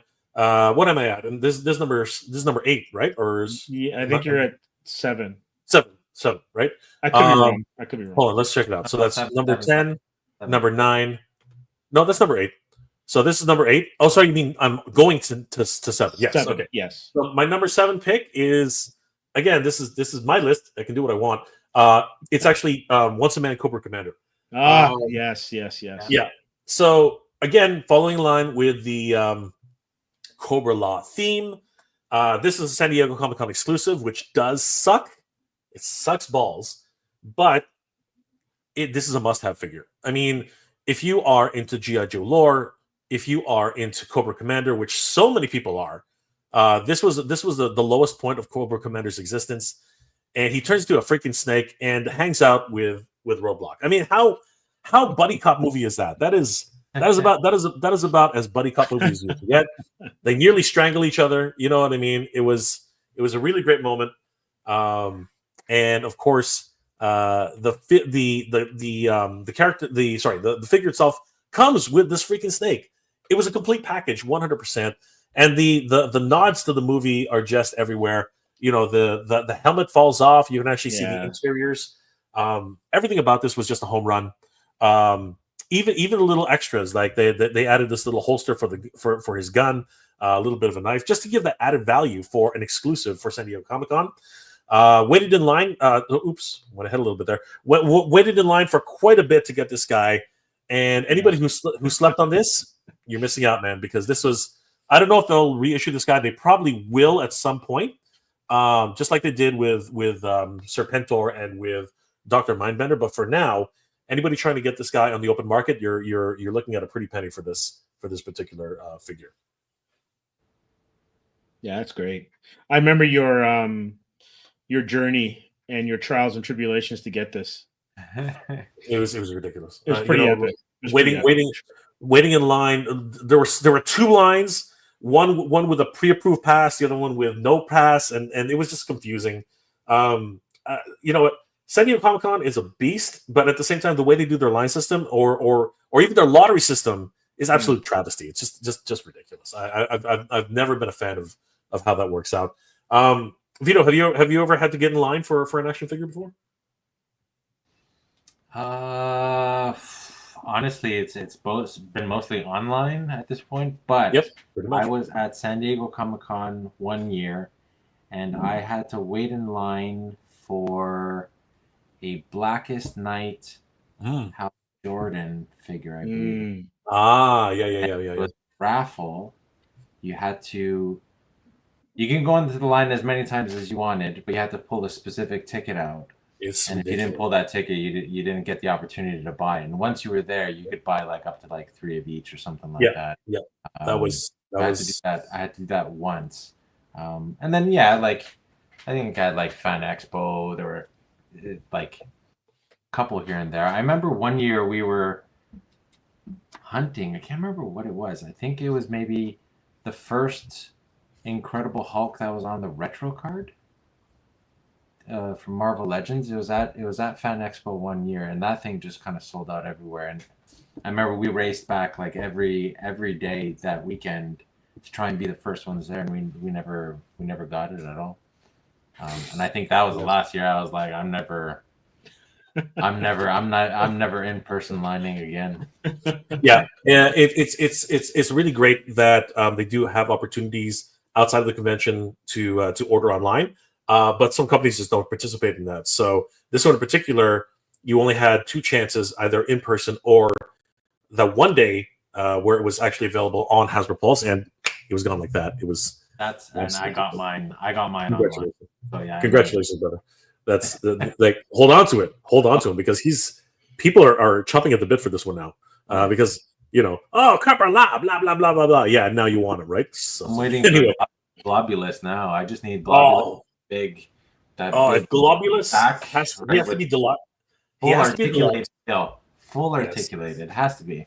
Has to be fully articulated. Has to have his globe, right? His pod, and then has to have a full articulated tail. If it doesn't come with that, it's an absolute fail. So can't wait. And we need Pythona.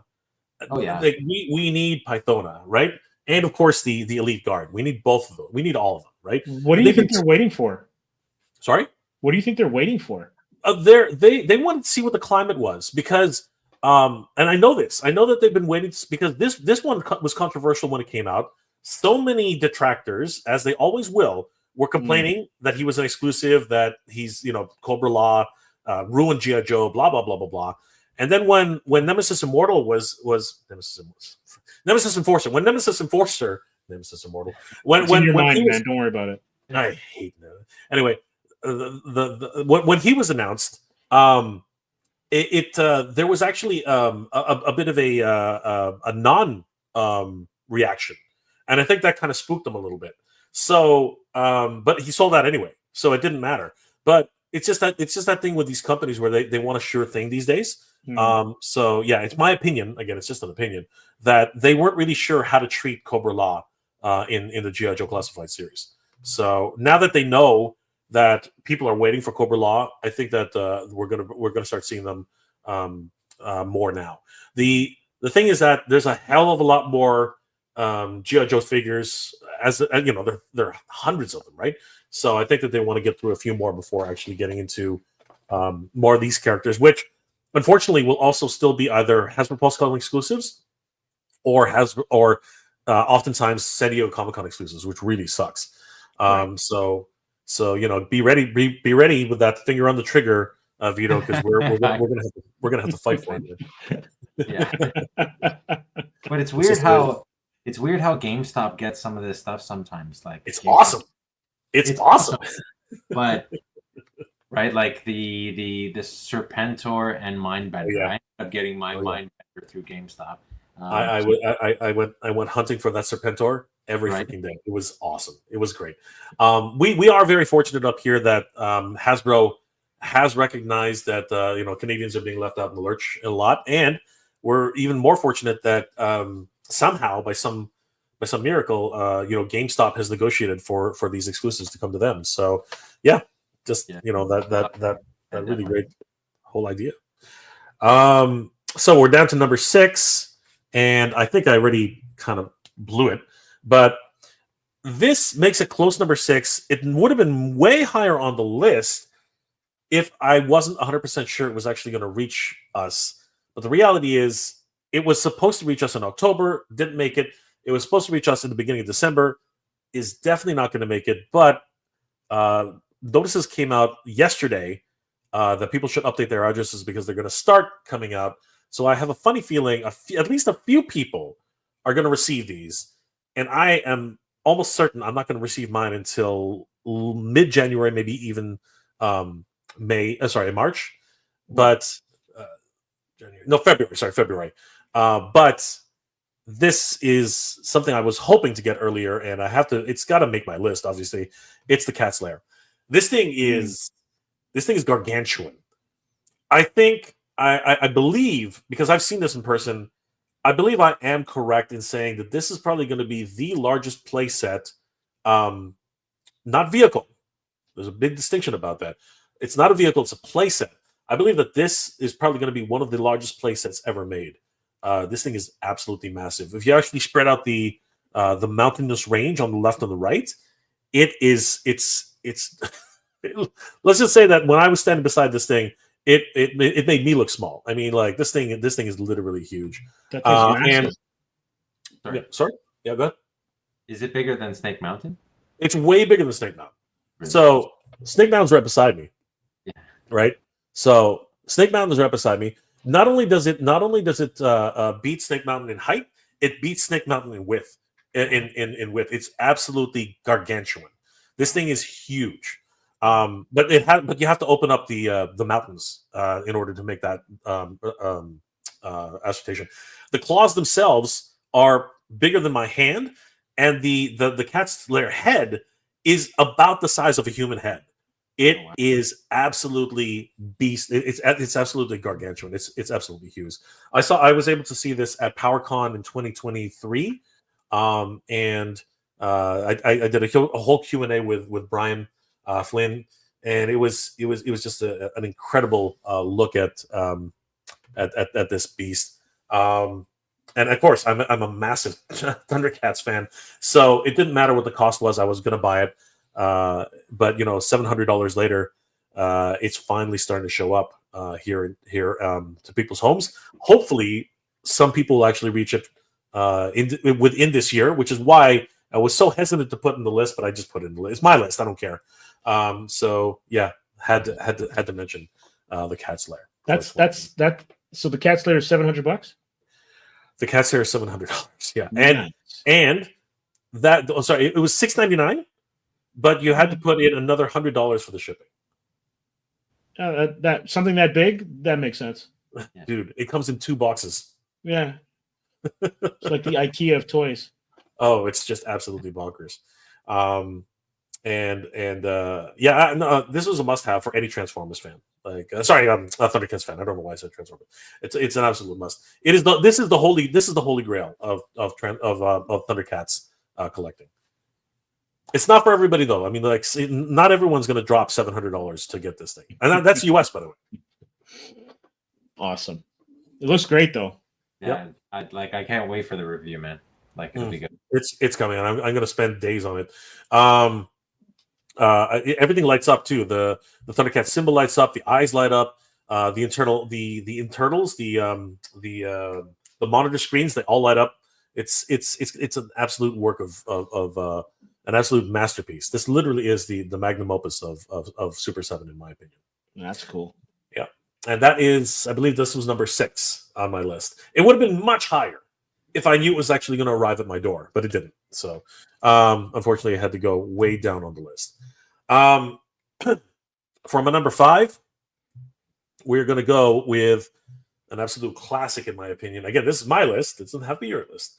But I've been waiting for this set all my life. When you're a kid, your imagination counts for a lot. But the reality is that we never ever got a version of this in Masters Universe. And finally, we have Cringer and Adam, the two best friends. Oh my God! And I dare say, at this size, this is the most articulated cat that Mattel has ever made. Obviously, there was the Master Universe Classics edition, but that's not Cringer. And the Cringer that we got released in Master Universe Classics was a freaking brick, much like the original Battle Cat that does not move but has a great stance, and of course is just lifted off of the Big Jim line. This is a 100% from the ground up, brand new action figure of Cringer, and it is absolutely adorable. He comes with a slightly worried face and an absolute freaked out face, and of course he has wonderful articulation. Comes with Prince Adam, and this is just an absolute must-have for the Master Universe cartoon collection. We didn't get ours. ours. Great. Yeah, we've been waiting for ours to get delivered, but not yet. He's not going to last. This set is too good. For anybody really. I mean, you can multi-purpose Cringer for multiple things. I mean, like, as a quad-pedal cat, he's just absolutely amazing. And it's my hope that they will actually make an updated version of Battle Cat to coincide with Cringer's release as well. And moving on to my number 4 pick, we are going to go into something way more crossover, way more technical. This is, how can I say this properly? This is basically a Gundam mixed with the Teenage Mutant Ninja Turtles. Yeah. This is the Heat Boys Michelangelo. When I got my hands on this, courtesy of our good friends over at TitanToys.com, I got to tell you, my mind was absolutely blown away. I remember hearing inklings of this. The fact that it's about 30% die-cast. The entire interior skeletal frame is all die-cast. Many of the other pieces are also die-cast, including the chains, some of the weapons. But this is just like a crazy mashup of Gundam and Teenage Mutant Ninja Turtles. The articulation on this beast is ridiculous. When you move his knees, they have this articulation feature where this portion here, the knee pad, actually moves out of the way of the knee itself in order to not scratch the paint. Like there's a lot of engineering going on in this thing. That's crazy. It is nuts. It is How absolutely nuts. heavy is it? It is. I would want to say it's just under a pound. It's pretty heavy. It's not. It's Yeah. not. It's not a couple of ounces, man. This thing's actually pretty hefty. It is a pretty hefty beast. The Gatling gun actually has a rotational battery powered feature.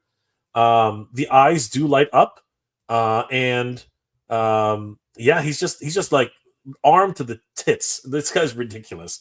And like I said, he's really crazy. Now he is not cheap. He's upwards of $260 on Big Bad Toy Store, I think. Last I checked, I could be wrong about that, but well worth it in my opinion. Lots of great engineering, and of course, it's officially licensed from Nickelodeon. And yeah, he's just great. Also, the dreadlocks in the back of Mikey's head, just an absolute wonderful touch to like just to give him that kind of hip hop kind of aspect of him. It's just so much fun with this, and every time like so much rich detail as well. If you look in very closely, you'll see these wonderful tiny little details like this. Do not step here, and you literally have to take your phone, go on macro mode. It's actually 100% readable at that level. Like they put in a lot of love and attention to detail on this one. It's absolutely insane how this thing can do it. How tall are they? He is, I want to say, just under 9.5 inches, almost 10 inches. I think maybe slightly taller than that actually. But he's a big boy. He's not small. Yeah, he's massive actually in terms of the lore. So yeah, he's pretty good. And like I said, he's got a lot of hidden features too. Like the breastplate actually lifts up as well. So does the shell. Actually completely comes off, acts as a shield. There's a lot of great features here that we just don't have time to go over, but just a wonderful, incredible figure. Available now on TitanToys.com if anybody's interested in picking them up here in Canada. And of course, I might as well bring them up really quick. TitanToys.com. Heading over there, guys. If you are interested, pick up some of these great figures on TitanToys.com. Wonderful resource for toy news and toys in general. Pick up TMNT Heat Boys. They already have in stock Leonardo, Michelangelo, and coming soon will be Donatello and Raphael. Some really great figures. Leo here is $325.99. That includes tax, so you guys can pick that up. But there are payment plans for interest-free payments of $81.50. So great opportunities to pick up some of these great figures. Mikey here. Again, $299.99. Great figure overall. That's a great price, inclusive of tax, or for interest-free payments of $75. But you can see literally, like this shell here. It looks like a living Gundam. You know what I mean? It's and Evangelion. It has shades of all those. And again, just a wonderful piece overall. Just really great stuff. And then of course you can pre-order Donatello. It's $279.99. That's the pre-order price. So don't sleep on that. A lot of people have been waiting on Donatello. Of course, he is one of the best turtles, if not the best turtle from some of these regards. He's got a railgun here. He's got soft goods on this one, which look great. And yeah, these ones were teased in early 2022. And I think a lot of people were wondering, what the heck are these things? They look absolutely ridiculous. No, that's great. And this actually is shades of Death Stranding. This little radar dish here. If anybody's a fan of that game. So yeah, a lot of different. He's even got a freaking drone, man.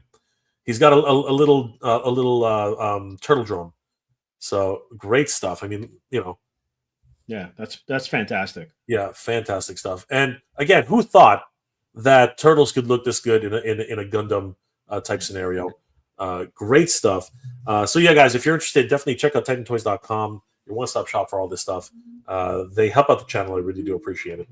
So yeah, check them out. And of course, they have a whole host of other action figures and SH figure arts. They even got Solid Snake from Figma. This one, $129.99. I think a lot of people are chomping at the bit to pick this guy up as well.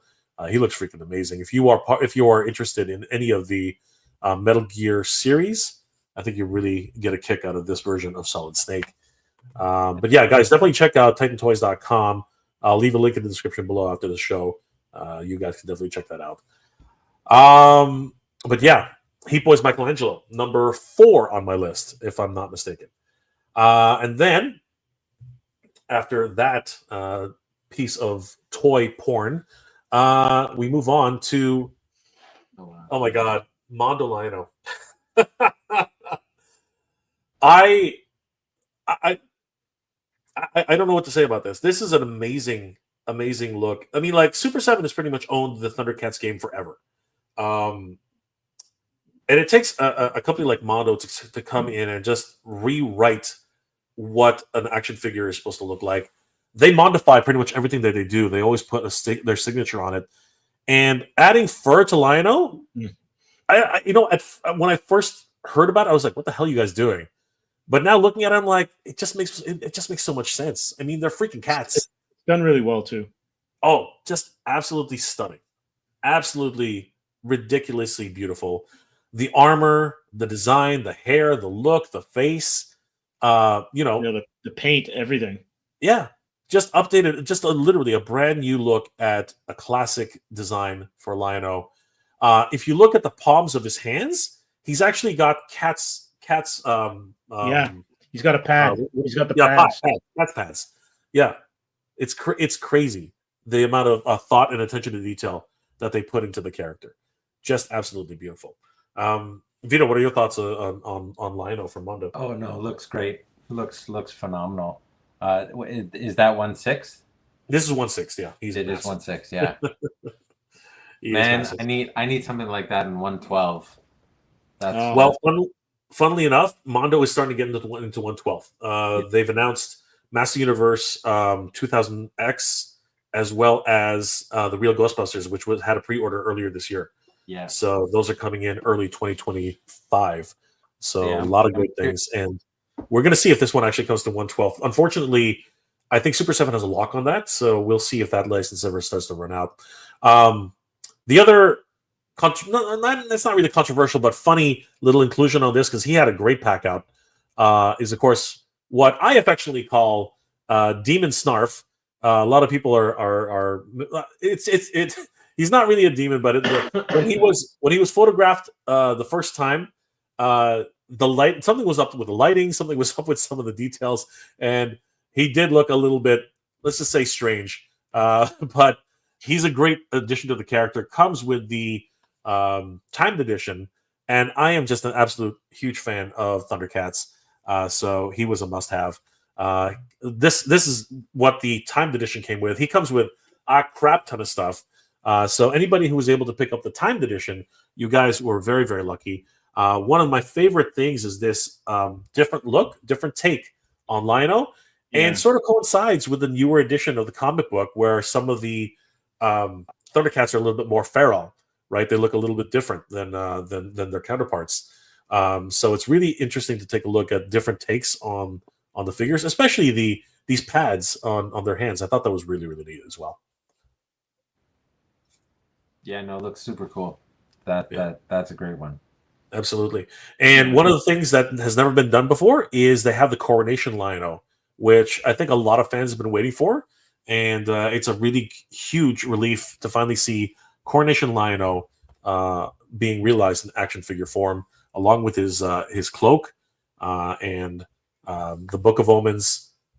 3 different styles for the Sword of Omens: the traditional cartoon style, the Lightning Edition, which obviously is the main weapon, and of course the new modified style of the Sword of Omens. And I think that each of them has its own merits. They look absolutely stunning.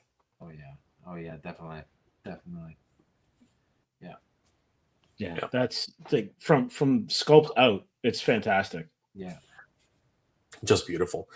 Huge shout out to everybody involved in making this. It was just a pleasure to see this come to realization.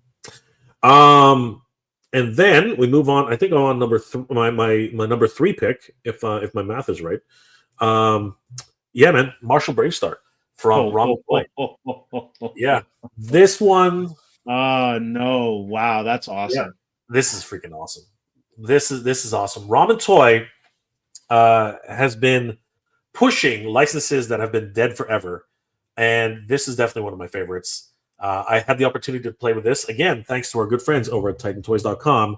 Guys, head over to TitanToys.com, type in The Marshal, and you can pick up your very own Ramen Toy edition of Marshal Bravestar. And he comes with a crap ton of stuff, which we're going to take a look at right now. If you were able to actually get in on the pre-order from Ramen Toy, you also got a whole bunch of different exclusives, including the Neutrona rifle, which was huge. It came with the original Bravestar character, but did not come in the retail edition. He also comes with the amulet, which was bestowed upon him when he first received his powers. So strength of the bear, speed of the puma, eyes of the hawk, and ears of the wolf.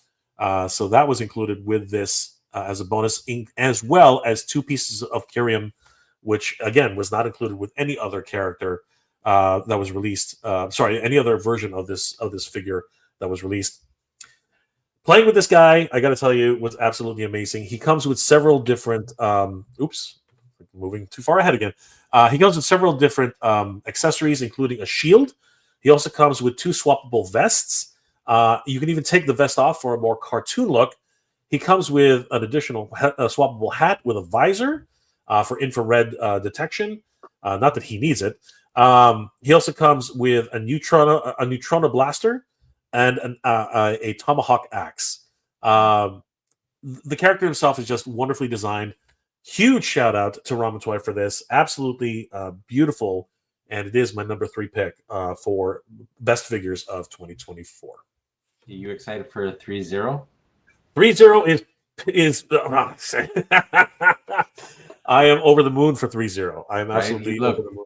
He looked good. Oh my god. Double the 3-0. size of Marvel, which have you seen 3-0, Steve? No.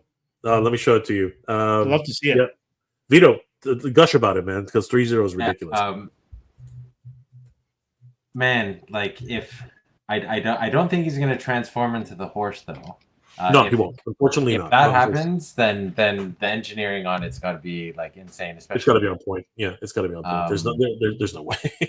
Easily double the size, and like I saw one version that wasn't as similar to the cartoon. Like it looked a little bulky or something. But there was another image that came out afterwards, and it looked so good. I don't know which image you've seen. But yeah, no, pretty excited for 3-0. Just even if they do only those 2 characters, it's good enough. Like but we need Tex Hex, man. We need Tex Hex. We need. Is that it? Yeah, this is 3-0. Oh wow! Yeah, he is ridiculous. He is absolutely ridiculous. I mean, like impressive. This guy is off the charts, man. This guy is just ridiculous. The hair, the sculpt, the overall design. Again, as Vito alluded to, there's no way that they can transform this guy. The engineering would have to be ridiculous. Yeah. And his stature is absolutely insane. And he's carrying good old Sarah Jane. I love this guy. And you know what? In the words of the immortal Bender, you can bite my shiny metal ass. Like he's literally got a metal ass. It is so much fun. Look at the articulation points. They look like gears. You know what I mean? Like there's a lot of great things. So well done, man. So well done. So well done. Ramen Toy knows what they're doing. And look at Sarah Jane. Like, the additional shells, the cartridges, the reload feature, right? Just ridiculous. And then you stand him right beside Bravestar. He is massive. Absolutely massive. Makes sense though. No, 100%. But I'm scared for the price point, but still happy to pay it. No, like bar none. This is a must-have pairing that has to happen. So, and again, the innovations here too. They split Sarah Jane into 2, so you can holster her into these 2 slings.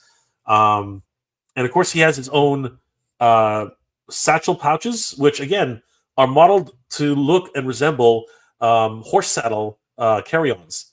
You know what I mean? Like a lot of great thought has been put into this character.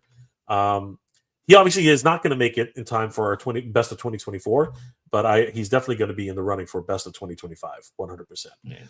Absolutely bonkers. Thank you for reminding me of that, Vito. That was a yeah. I am to say I'm excited is an understatement, to say the least. And the number. Sorry. Before I get to my number one pick, because this I believe this is number two, unless my math is wrong. Probably, but I did want to do some honorable mentions. And coming in, which literally just made it under the radar, has to be the Secret Wars collection from Marvel Legends series. I remember as a kid collecting Secret Wars, and it was just the decoder rings, the lenticulars, just everything about this set is just hitting all the nostalgia hotspots. You know what I mean? Like it's everything you ever wanted to in a collection. The retro cards, the characters themselves, all being redone, and they're just fabulous, right? Absolutely fabulous. I love the lenticulars. I love the fact that we're going to get symbiote Spider-Man in the proper dimensions. The traditional Iron Man's. You know what I mean, with all of his additional features, which of course only came with the original toys back in the day. Brown suit Wolverine, a must-have, but it's that smirk. It's that cheeky little smirk that he's got, an absolute must-have for this character. There you go. Vito's got it. There you go. See, Vito's got it. They did a good job with the arm hair on this one. It's actually sculpted in and it's painted. Cool. So if they keep it going like that, Marvel Legends is awesome. You can pull it back just a tiny bit, and it'll be in focus. Perfect. There we go. Yeah. So good. He's the right size. He's the right height. You know what I mean? They did a great job with this one. And the smirk is fantastic. Yeah, you have to have the smirk, right? I can hear that Australian voice from the cartoon. Great. Cartoon imitates life, man. Like seriously, you can't write this shit. The cartoon had an Australian accent. We got a freaking Australian playing a freaking the Wolverine in the movies. You cannot make this crap up. It was meant to be. It was meant to be. And then you have, of course, Captain America with his broken shield, which doesn't make much sense. But I mean, it's a part. It's part of it, though. It does exist now. Yeah, it does exist. Yeah, because I actually have the comic page from the original series. Yeah, where his shield gets reconstituted. Yeah. So good. And then of course you do have Titania, and she's. I don't know. Is she actually a little bit taller, Vito? Because I think she's more or less I think she's the wrong size, right? If I'm not mistaken. She's definitely taller. She's the full length of the package. Okay, cool. Yeah, way taller than I thought she was, but she's slightly smaller than the current retro She-Hulk, which I think is a little bit of an unfortunate situation because you want to match those two up. Yeah. You know what I mean? So that would have been cool. Yeah, it would have been cool, but we'll take what we can get, right? And then a surprise inclusion, which actually ends up being my number. Sorry, this is my number two pick. Because, and it's actually wrong. He should not be in this collection, but what the hell? It's the Beyonder. He should not be here. He should, by all accounts, he should not be here. This is Secret Wars 1, not Secret Wars 2. Secret Wars 2. Yeah, so, but I don't care. It's just awesome to have the freaking Beyonder with his leisure suit, man. He's got the freaking suit. Wait a second. He has the mullet in 2, doesn't he? No, he doesn't. He has the mutton chops. Doesn't he have the bigger armor? Yeah, I think so. Is it? So. I always thought. Yeah, no. Shoulder pads. Yeah. Yes, he's got the bigger shoulder pads. Yeah, but did he ever take this form? I thought that this is the Beyonder in Secret Wars 1, right?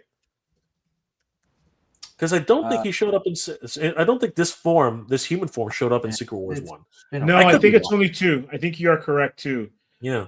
But I remember that he had a mullet or some sort of a mullet in 2. I thought it was a no, you know what? I think you're right. He did have a mullet. He had longer hair in the back, right? Yeah. And he did have that kind of, I don't even know, like, it's a leisure suit. It is, but he also had like this big kind of like the shoulder pads type contraption coming out. Yeah. But it's just fascinating to see him here in this edition, and I just couldn't resist. I mean, this guy, just because of how quirky and how kitschy he is, I had to actually include him as my number 2 because, again, it's a freaking Beyonder, man. Come on. Yeah, that's pretty cool. It's a freaking Beyonder. He's holding the world he's holding his world in his little hands. You know what I mean? Mm-hmm. Just Literally kinda crazy.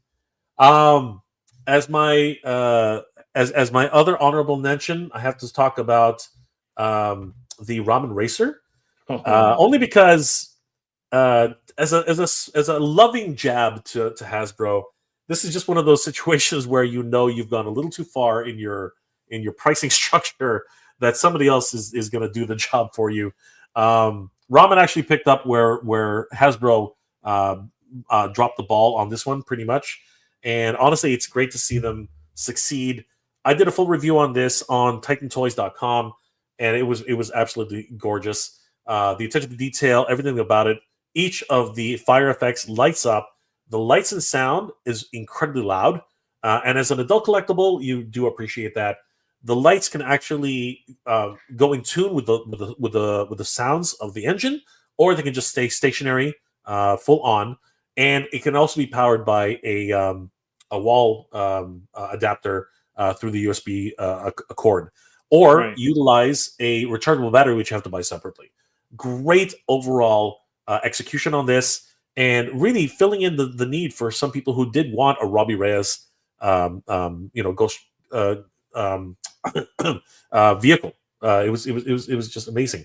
And if you ordered it early enough, if you got in on the early bird, you actually did receive a head sculpt, a swappable head sculpt of Robbie Reyes as Ghost Rider.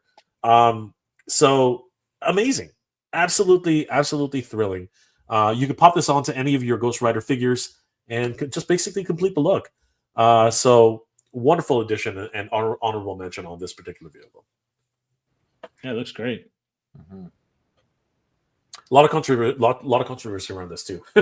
So it was definitely. What was the price point? I think finally when it landed, it was around $259.99, which was when you think about it, it wasn't that much less than the final asking price of. Actually, wait, I'm trying to remember now. I think the Ramen Race, the Engine Adventures was $349.99. It's hard for me to remember, but basically they came in well under what a lot of people were expecting for this. And I think if you don't, so I think this is how it worked out. If you don't order the Inferno pack, it was as low as $299.99. But with the Inferno pack, it ended up getting an additional $50 more on top. So I think that's how that worked out. So yeah, they did fulfill their promise of making a much cheaper alternative, and a lot of people are very happy with this vehicle. I did a full review on it. Sorry, go ahead.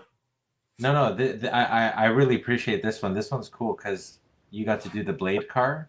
You got to do Fast and Furious Vin Diesel's car. Mm-hmm.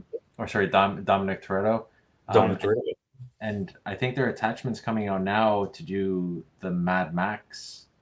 Yes, it's being sold in 2 flavors. Either you get the entire Ramen Razor as a set by itself with paint deco to reflect the Mad Max car, or I'm not sure if they're going to do this right away, but I believe that they will be selling the Razor parts just to upgrade this vehicle if you decide to go that route. So yeah, wonderful options all around. Yeah, no, so much fun. This is a fun piece for sure. Yep. Definitely had to make my honorable mentions for sure.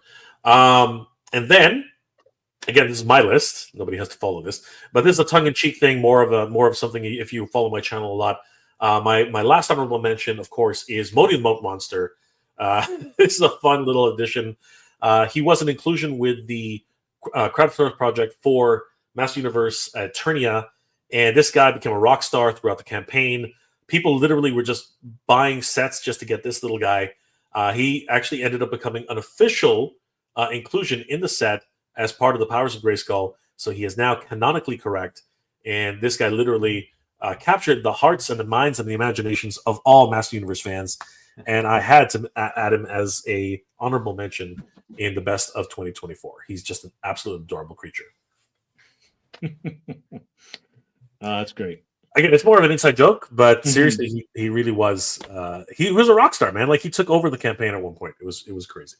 It was absolutely crazy. Helped to get the playset over the hump, if you will. Yeah, probably. Right. And now for my number one figure of 2024. This should come as no surprise to a lot of people. Transformers, of course, is a huge property. I don't talk about it a lot on my channel because there's so many other channels out there who cover Transformers. But when I found out that this guy was announced, not only myself but Dex, my brother, along with so many other people, just lost our collective minds because the Transformers Siege and all the way up to Earthrise and even Legacy, they've released multiple versions of Optimus Prime, and it just never really hit the mark. But when they announced Studio Series Optimus Prime, everybody lost their collective minds. This thing is ridiculous. This thing is absolutely gorgeous. This is the Optimus Prime that we should have gotten in the first place, and I'm so glad that they took the time to make this mini masterpiece and release it to the world, because this thing is absolutely boss. He's the right size. He comes with a full-size trailer, which the original Earthrise version did not.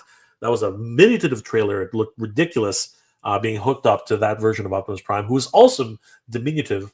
It was really too small for what he is. Optimus Prime is supposed to be a really, high in stature, commanding respect. And this is the version of Optimus Prime. His overall transformation is so well done. The attention to detail, his articulation is just ridiculous. And he comes with the axe. He comes with all the wonderful features that you expect. The ion blaster, everything about him is just top notch. And it's just another wonderful, tip of the hat to one of the greatest movies for Transformers. And now following that up with Transformers 1, just absolutely incredible.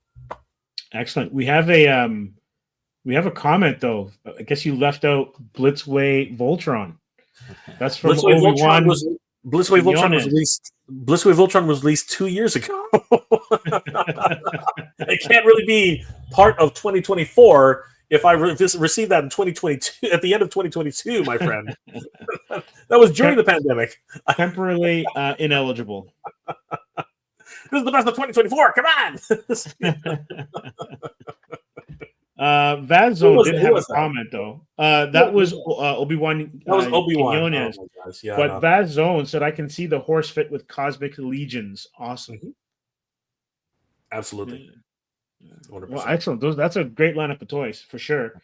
The one that I was mentioning to you, I think in the green room, was the McFarlane 30th anniversary Spawn. It's a statue. Yes. Let's see if we can find them. I guess he's got doing his version of Wakanda Forever, I guess. But that looked really, really good. But I think it's an Al Simmons head sculpt that goes with it. It was based on it was a variant on one of the issues of Spawn. Okay. It was supposed to be a tribute to Chadwick. Hence the there you go, the Wakanda Forever.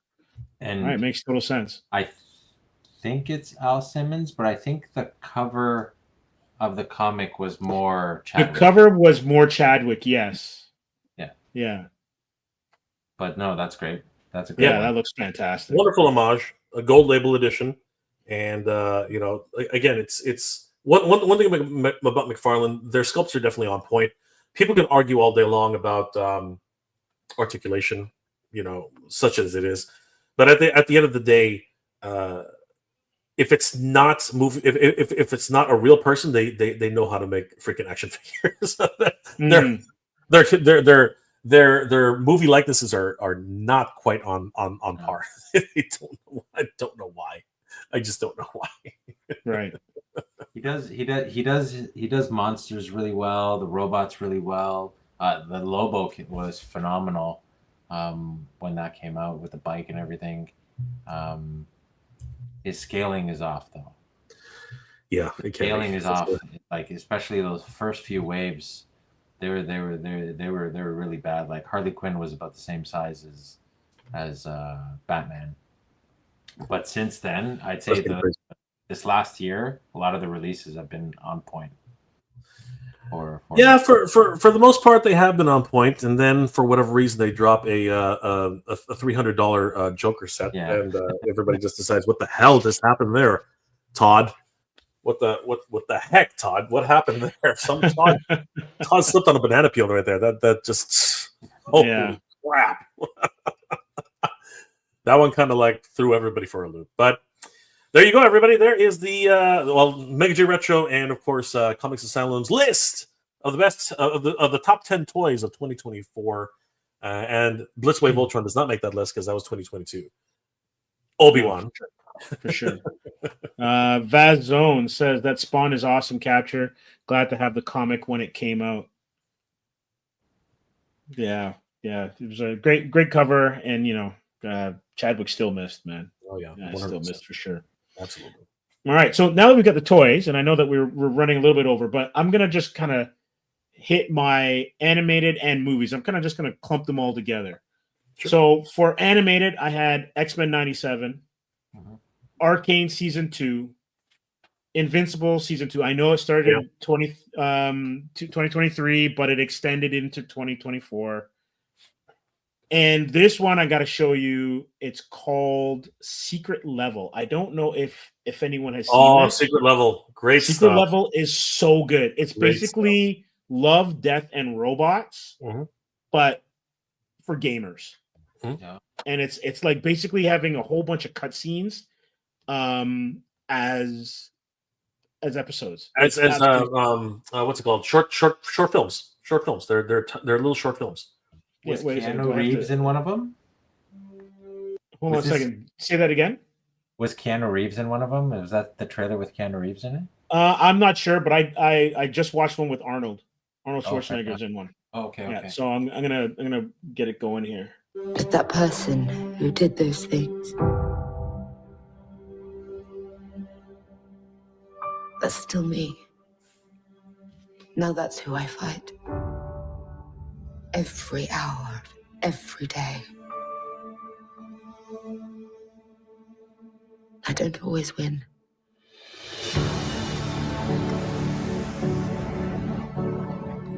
How much would you risk? How hard would you fight? How many lives would you give? Just to discover what you're capable of.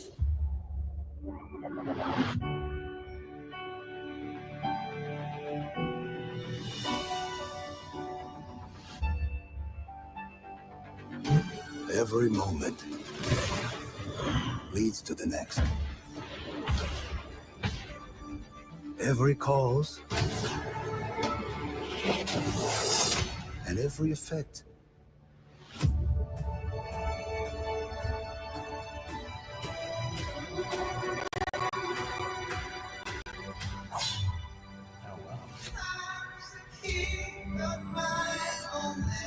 That's impossible.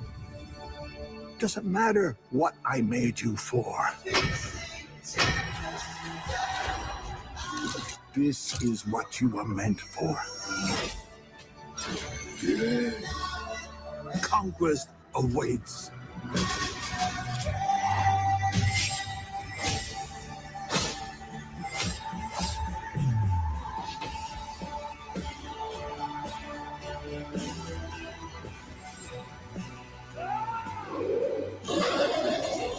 I can hold it back on my own.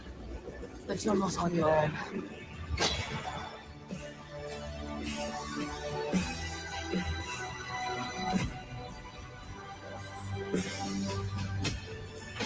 All that danger, all those moments, beauty, and even all those painful deaths.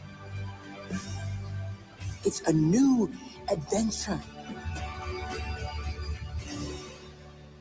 Just for you. Nice.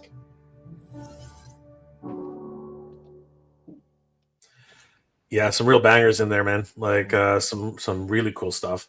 I haven't had a chance to sit down and watch it, but I've heard a lot about it. Like, with the upcoming Warhammer series from Henry Cavill, I think a lot of people are getting hyped about that. Same thing with Mega Man, and a lot of those other trailers that are they feel like, again, short films. A lot Yeah, of them. definitely.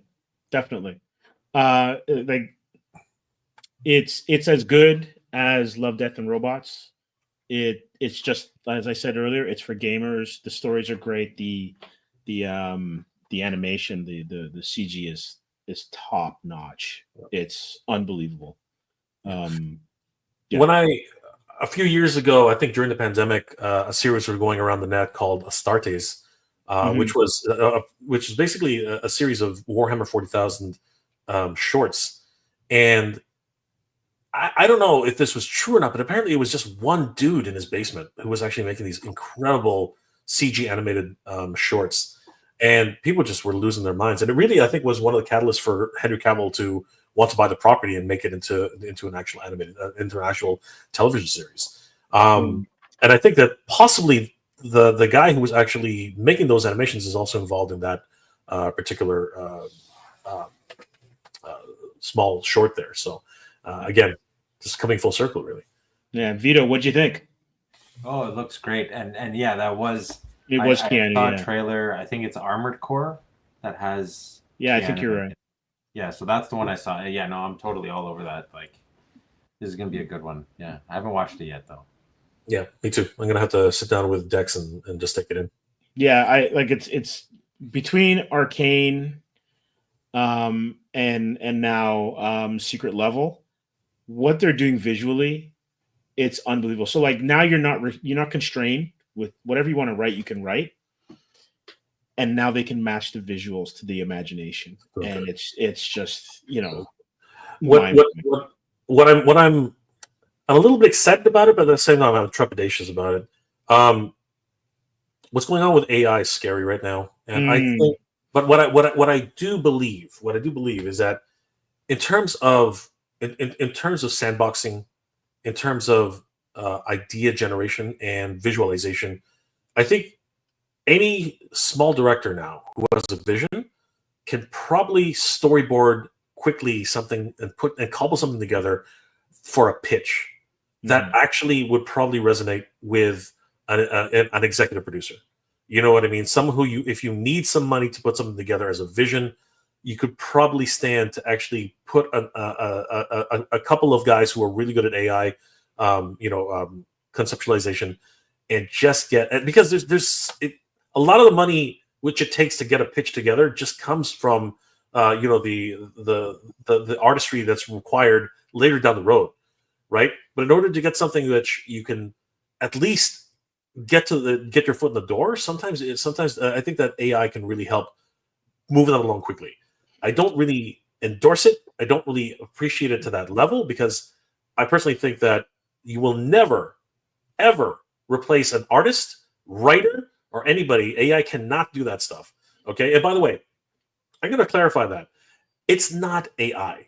It is a series of algorithms which it doesn't have every time that you see these freaking videos, it tried to escape. That is complete bullshit. Okay, it's not self-aware. It's nowhere near the like scientists have come forward and just said, yeah, no, these are algorithms which are being used to scour the net for answers. Right, that's how it works. Right, but it does it in fractions of seconds, which is why it seems like it's thinking. It's not really thinking. It's just gathering information. Eventually, we will get to a sort of like intelligence to a certain degree, but right now, it literally is just gathering it, and it's wrong. I would say about 20 to 30% of the time, it finds the wrong information because that's the prevalent information at the time. Fake news, if you will, that's how oftentimes it does actually pick up those things. And of course, you have to correct it sometimes, which is what it is. But I think in terms of idea generation, it does have its place. I will say that anything that, as an artist, storyboarder, writer, anything that takes away the opportunity for people to make a living doing that I have a problem with. Sure. So I'm not conflicted on it and on its use, I'm conflicted on where it gets the data Yes, to 100%. make the 100%. imagery, right? And just to be clear, I did not say what I was saying earlier, and I did make a note of it. I was saying just to get to the start line, right? But even then, that's still taken out of someone else's wheelhouse. Someone else's work, yes, Right? to a certain degree. But in a lot of ways too, and again, I'm not condoning this. All I'm saying is that if I had a vision and I can't draw, right, and I can't do certain things, I think that in terms of getting an idea going and showing it to somebody and saying, "Hey, I love your work. Here's something that AI generated, but I want you on the project." You know what I mean? I think that opens up a door as well. You know what I mean? I'm not really saying that it's the way to go. I'm not really saying that it is, but in terms of spitballing and getting a sort of concept in the minds of people and really getting it across to maybe a decision maker somewhere along that line, I think that it has its place. Whereas at the end of the day, it cannot replace human beings. It cannot replace the real magic makers. And once you get to that stage of after the foot in the door, I think that's when you really start gathering the dream team that you want, because then you'll actually have someone behind you saying, "Okay, how much is it going to cost? Let's see if we can afford that." Right? That's all I'm saying. But I'm just saying that as well, that we're in a time where everything's just moving so quickly, and the opportunities for smaller filmmakers to actually make their mark, absolutely incredible. For sure. Vito, what are your thoughts on it all? On the AI stuff, I don't think it has consciousness yet or anything like that. No Skynet. Absolutely not. No, not yet. No freaking way. I think like Jay said, right? It could make it easier for me to do things, right? Like, I'm not necessarily an artist or anything like that. It would be cheaper for me to, put together a pitch or a trailer or anything like that. So it's helpful in that regard, right? Where I wouldn't have to spend as much to put together. But, it takes away from the whole experience, right? Like when you're putting together a project, or I imagine in film, and even in a comic, right? Like, just all the ideas coming together, and a lot of ideas end up being very similar. Like it's hard to have an original idea, I think, but it's all of the efforts that go into it, I think, and the creative process, and working with a team, and building upon an idea that kind of makes it unique in a certain sense, right? And if you're just cutting corners and you just 5 minutes, you just bloopity bloop and just move on. Like where's the passion necessarily, right? Yeah. And I think passion is a very important piece to solid stories in the end, right? Atrium, for example, I read issue 4, man. It was really great. Thank you. Thank you. I'm glad you enjoyed it. Yeah, no, like it was so action packed, and as you've been telling the story, like that it was gonna ramp up and stuff like that, right? And it was pretty much go from the beginning, right? But this last issue was just really, really wow. And it's look at all the time that it's taken you to put that together. Yeah. And once the product is there, right? Like it's a journey in itself, and the product shows and it shines. And I don't think I would have been as impressed if you just copy and paste, colored in with an AI, and that called it a day, right? Like you didn't or used other artists, like 10% of each artist's work that's out there to create something. Exactly. Right, which is just theft, right? Yeah, no. But, it's not going anywhere. Yeah. How they're going to regulate it or how they're going to make it work is going to be very interesting. Like they had actor strikes and director strikes because of it. So I think where you run into trouble is like comics. Where does it go from there? Because there's no strong union for those kind of creators, right? Yeah. And you've got people saying that we'll make a graphic novel for you in a couple of clicks, and it's hard. But I'll be honest with you. Having said that, and I've worked with a whole bunch of teams that are actually doing this, for the better or for worse. You never get what you really want. It's always off.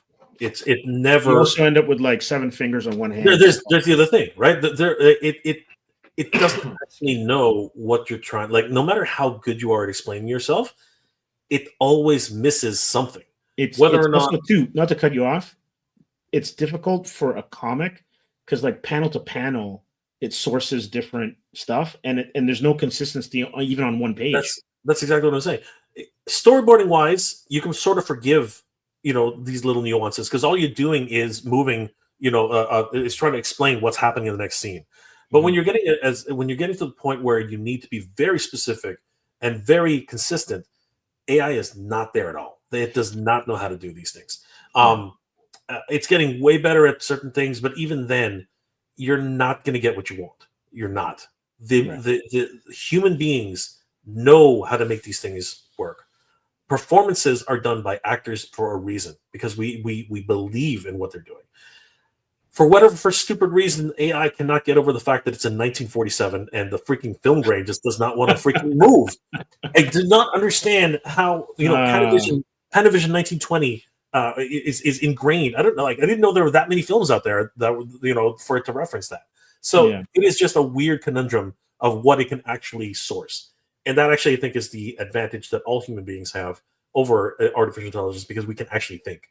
This thing is not intelligent. It is stupid as hell. It is still ones and zeros. It is just gathering information. That's all it is.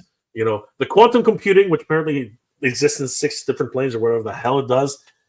I'll wait for that. We'll see what happens. Definitely. So, what did you guys enjoy watching animated wise in 2024? You don't have to name a whole bunch, but just, your 1 or 2 ones you're like, I binged this or I couldn't wait for it to come out week to week. I watched the DC Crisis on Infinite Earths trilogy. Right. Watching the first couple of movies, like it was just kind of like hit or miss. I saw that they took liberties and stuff like that.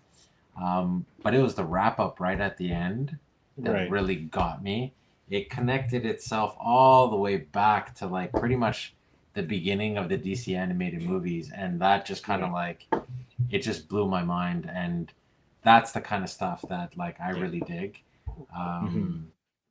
Animation wise, like, I want to see Creature Commandos. I need to see that. Yes. Yeah, I haven't had a chance to watch that yet. But yeah, no, I not too many. Like I need to watch Arcane.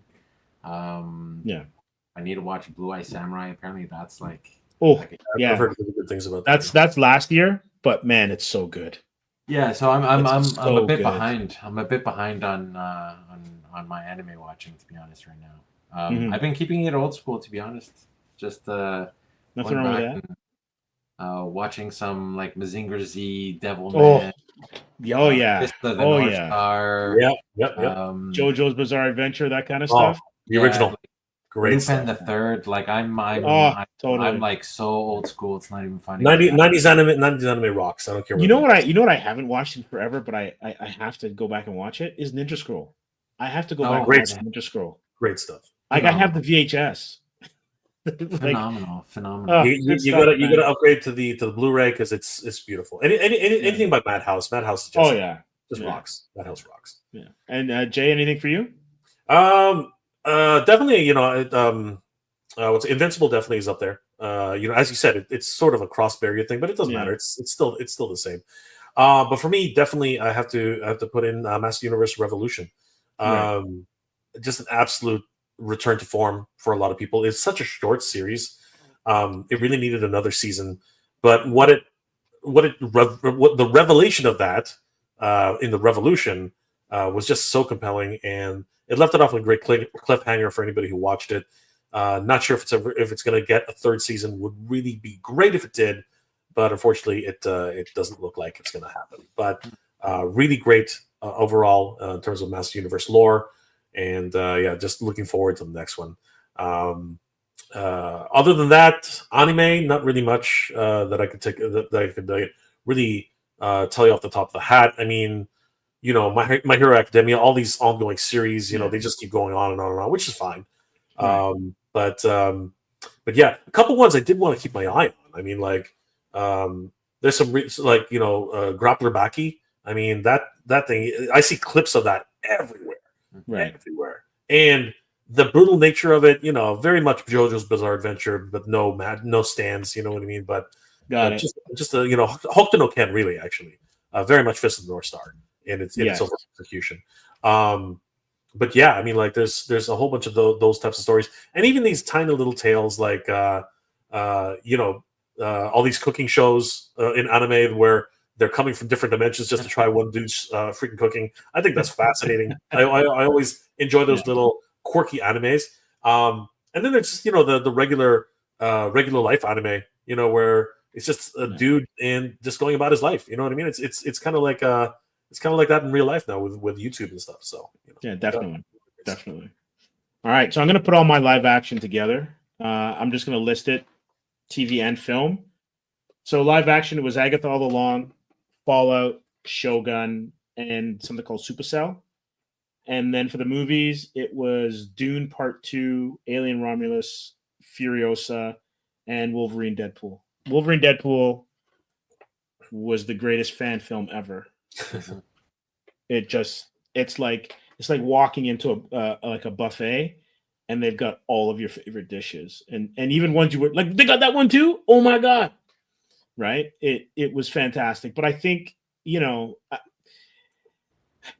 superhero movies are going to get a lot of flack. They're going to continue to get a lot of flack for various reasons, right?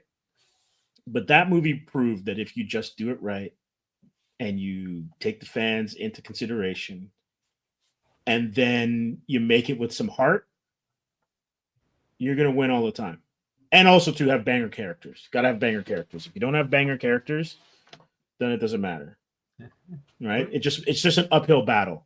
Yeah. Like I love Marvel Comics, I love DC Comics, but there's certain rosters of characters that I want to see, and others that I don't want to see. I don't want to see a Teen Titans movie without the Garfield, Logan, Vic Stone, Nightwing, Coriander, Troya. Like those are the characters I want to see. Flash, right? And I think that if we'll see what is it, Brave New World? We'll see what that does. We'll also see what Thunderbolts does. We'll see what Superman does in 2025. But just go back to that roadmap, and you're good. Yeah, that Deadpool laid out. Yeah. Yep.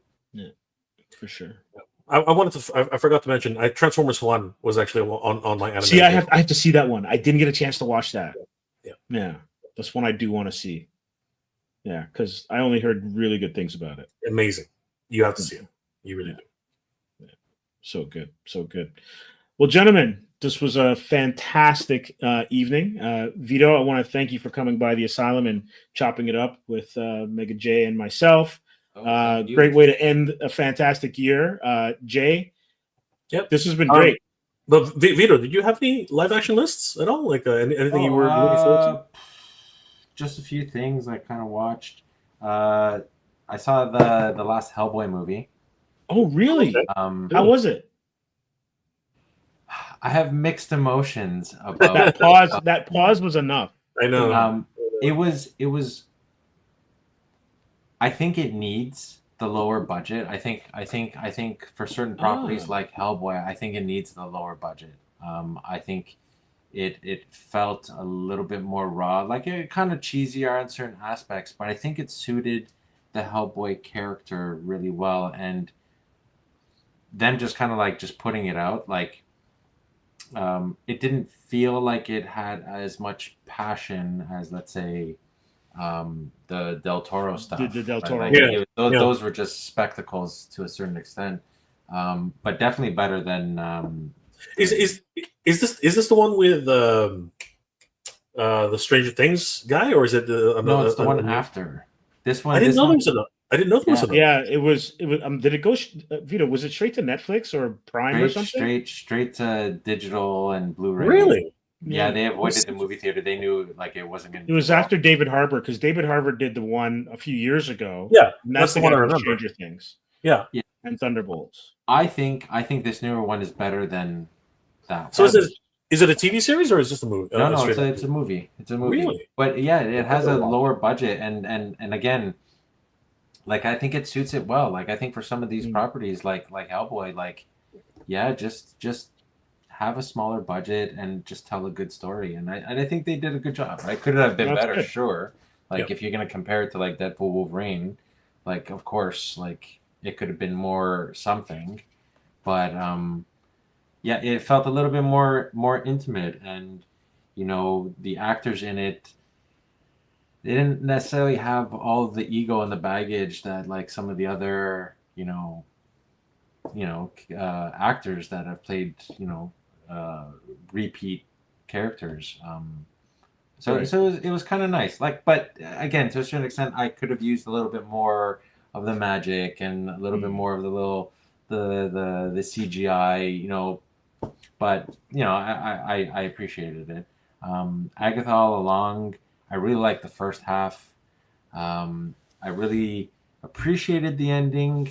But I think I wanted that one to be a little bit darker as well. Like they're all witches and stuff like that. Like I would have really liked to have seen some layers of like some really dark stuff, especially for Agatha, who she is and what she represents, and the levels of treachery she'll go through, to just get what she wants in the end. Catherine Hahn's like just imminently watchable. Like she's really good at what she does, at her craft. And I agree with you. Sorry, Jay. Just let me add this one point. It's a bit of a spoiler, but Aubrey Plaza should have been darker. Yes. Yeah. Considering who she was. Yeah. So I'm with you 100% on that. Yeah. Yeah. But it was still good. It was enjoyable. Still fun. Absolutely enjoyable. And it connected to WandaVision and all of that jazz. So it's just a continuing story that's evolving, right? And I appreciate that about the Marvel stuff. So but Deadpool, Wolverine, #1 right across the board. Yeah. Excellent. I needed that movie to get the way that it did. I think a lot of people needed it. Yeah. I was just gonna make a joke that I'd say, I loved her cowboy commercials. I thought those were hilarious. But I don't even know what you're talking about. She had this running YouTube. She had this weird little collection of YouTube commercials, which were, I think it was an insurance company or something like that. She was literally just a cowgirl, talking about insurance. It was just I don't know if anybody can find it, but it was a fun little run. Right after, I think Vito knows what I'm talking about, but it was this fun little run that she had. Yeah, you've seen them, right? It's just a weird, quirky cowboy setting, and it was just so weird looking at her. And you're like, isn't that the girl from, WandaVision? And you're like, okay, that's weird. But for me, this is not very popular, but especially because I'm such a huge Lord of the Rings fan, I thought that, and I still do think that The Rings of Power is a great fan fiction. Like, just like you said, Steve, it's not canonical. It's not Lord of the Rings at all. It has shades of Lord of the Rings. It does reference a lot of things that do happen in the books and the Silmarillion, but it is a spectacle. The amount of money they put into this freaking show is just stupid. Like at one point it was reported it was $1 million an episode. It's like oh, wow. Yeah, it was a ridiculous amount of money for a television series. It's just crazy. And the second season, they had to rein that in. It was just bad, right? But the second series still had the same spectacle.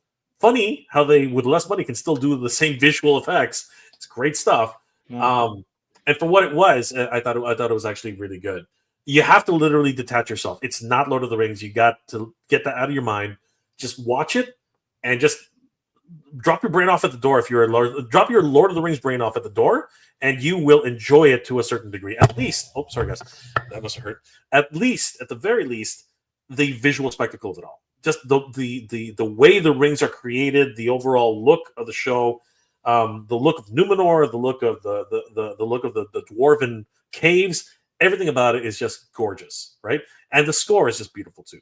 So I really took away a lot from that. I loved Dune 2. I thought the ending was a bit interesting because again they changed a few things around, right? Looking forward to Dune 3 if it ever gets made. Again, another wonderful visual spectacle on that one too. Denis Villeneuve, man. Incredible. I really did enjoy it, like everybody did. Deadpool and Wolverine, just a wonderful show overall. I had one more. I was really thinking about it just earlier, but I kind of now I'm sort of drawing a blank. But yeah, a lot of great shows that came out this year. What was that last show that I literally just watched it? And it was actually really. What's the genre? I'm trying to remember. Hold on, let me think. Oh, that's right, Skeleton Crew. Skeleton Crew is for. Skeleton Crew. That's on mine too. Awesome. Yeah, freaking awesome. Just a great return to form. It's fun. It's just fun. It's just fun to watch. Goonies in space. How can you go wrong with Goonies in space? And as a former teacher, like I could point every one of those kids. Every one of the kids, I'm like, yeah, I taught one of them. Yeah, I taught one of them. Yeah, I taught one of them. Yeah, I taught one of them. Absolutely. So it's kind of like a little nostalgia for me. 100%. I think one kid that won't. I don't know. Everything he just runs headlong into it head first. He makes me laugh, man. He's hilarious. Yeah. He's cool. He's like we've all been there. We've all got lost. We've all gotten in trouble. And you know what? It's a great look back at what Star Wars is supposed to be. You know, it's supposed to be a fun adventure. You know, going out into the unknown and coming back out. You know, probably a little bit wiser, a little bit more. Bruised and beaten, but at the end of the day, it has a great story to tell to everybody in the playground. So definitely. Good to know, because I've heard nothing but bad things. But like I think that's just people are complaining. It's acolyte shade that's being thrown on it. Just like Master Universe Revolution, there are people just want to hate it. Yeah, people just don't. Anybody. Okay, and you know what? You can come at me if you want. I think everybody really hates to admit it, but they loved The Force Awakens. I think everybody, because you know what, the first time around, so many people were freaking. I watched it 3, 4, 5, 6 times. That's the first of the Rey movies. The very first of the new Rey films, right? Yeah. I think everybody had what's it called? They after about the third or fourth watch, people started realizing, look, it is just a rehash of Star Wars, right, from before. Yeah. And they were just guilty. They felt fucking guilty that they enjoyed it so much. But the reality is, that's what it was supposed to be. It was just supposed to be another freaking Star Wars film. It's just not what it is. Yeah. And maybe if you got to the second, if you let Abrams actually do the second film, maybe you wouldn't have gotten the film that we got. But instead, you basically force him out of the freaking director's chair. You basically shame him out of it. So he said, okay, screw it, I'm out. And guess who comes in? Somebody who absolutely destroys anything that resembles Star Wars. And then he has to come back and try to piece together all whatever's left. And man, we got one hell of a roller coaster. Like pacing was completely off. It was bang, bang, bang, bang, bang. It was literally like a shotgun movie. I couldn't believe how fast that freaking movie went. Right? And now where are we? We're unsure if we're going to get another Star Wars film. If anybody even wants another Star Wars film. Yeah. I think Star Wars is doing better as a TV series. I'm so looking forward to Andor. Andor is going to kick ass, man. Andor, I love Andor. I have to actually go back and watch Andor's first one. Andor's killer. Because I haven't seen Andor. Dude, you have to watch it. I've heard it's fantastic. Andor's fantastic. I was too busy doing nature to watch it. There are some episodes you're like, what the fuck? Right? Like seriously, there are some episodes where like, the hell just happened there? But for the most part, Andor is fantastic. And I can't wait to see Luthen Rial and all those guys just come back and do it all over again. Because it was Did you guys like Acolyte? I got through the second episode and I sort of just said, I don't know. I kind of liked it. Like I watched it with my wife, but you know what we watched before? There was some like Amazon, like straight to Amazon original, and I think it was called like Beacon 23. Okay. And we watched this show, and it's like essentially like it's a lighthouse in space. where all this bizarre stuff is happening on it. Is it British or? No, it's American, and I Okay. think Lena Headey is in it. Oh yeah, she's great. Yeah, she's great, 100%. I Yeah, saw her and I was like, mother we gotta from watch this. Judge Dredd. Yeah. But it was so bad. It like the show was bad. Just everything that was going on was just kind of like confusing. It didn't help that I kept falling asleep on it and waking up at like weird parts. But we watched this show, and we were like, okay, we got to stop watching it. And then we went straight into the Acolyte, and Acolyte was just phenomenal compared to So we enjoyed it. We enjoyed it so much, right? And then everybody was complaining about it, and I still don't really understand. Well, here's the thing. Here's my take on that. I wanted to continue watching The Acolyte. The problem is that I got busy, right? And for me, there just wasn't like I have a 3-episode rule, and I was just going to mention that. I was just going to mention that. Steve knows me too well. I have a 3-episode rule. I didn't make it to 3, but not because I didn't want to, because I got too busy.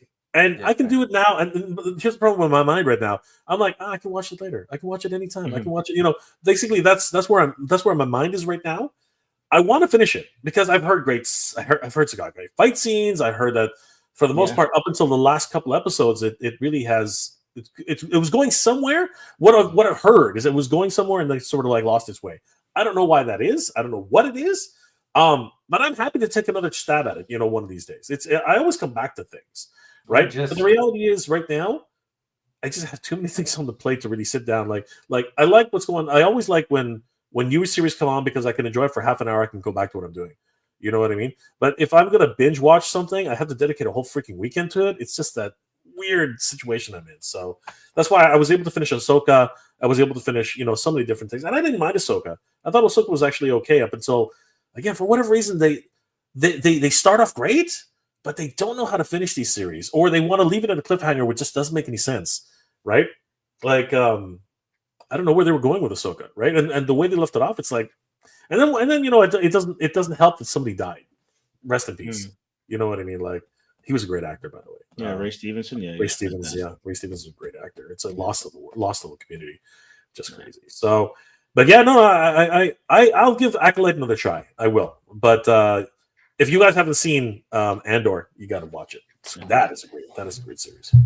Acolyte, I think, suffered from the same thing that Force Awakens did.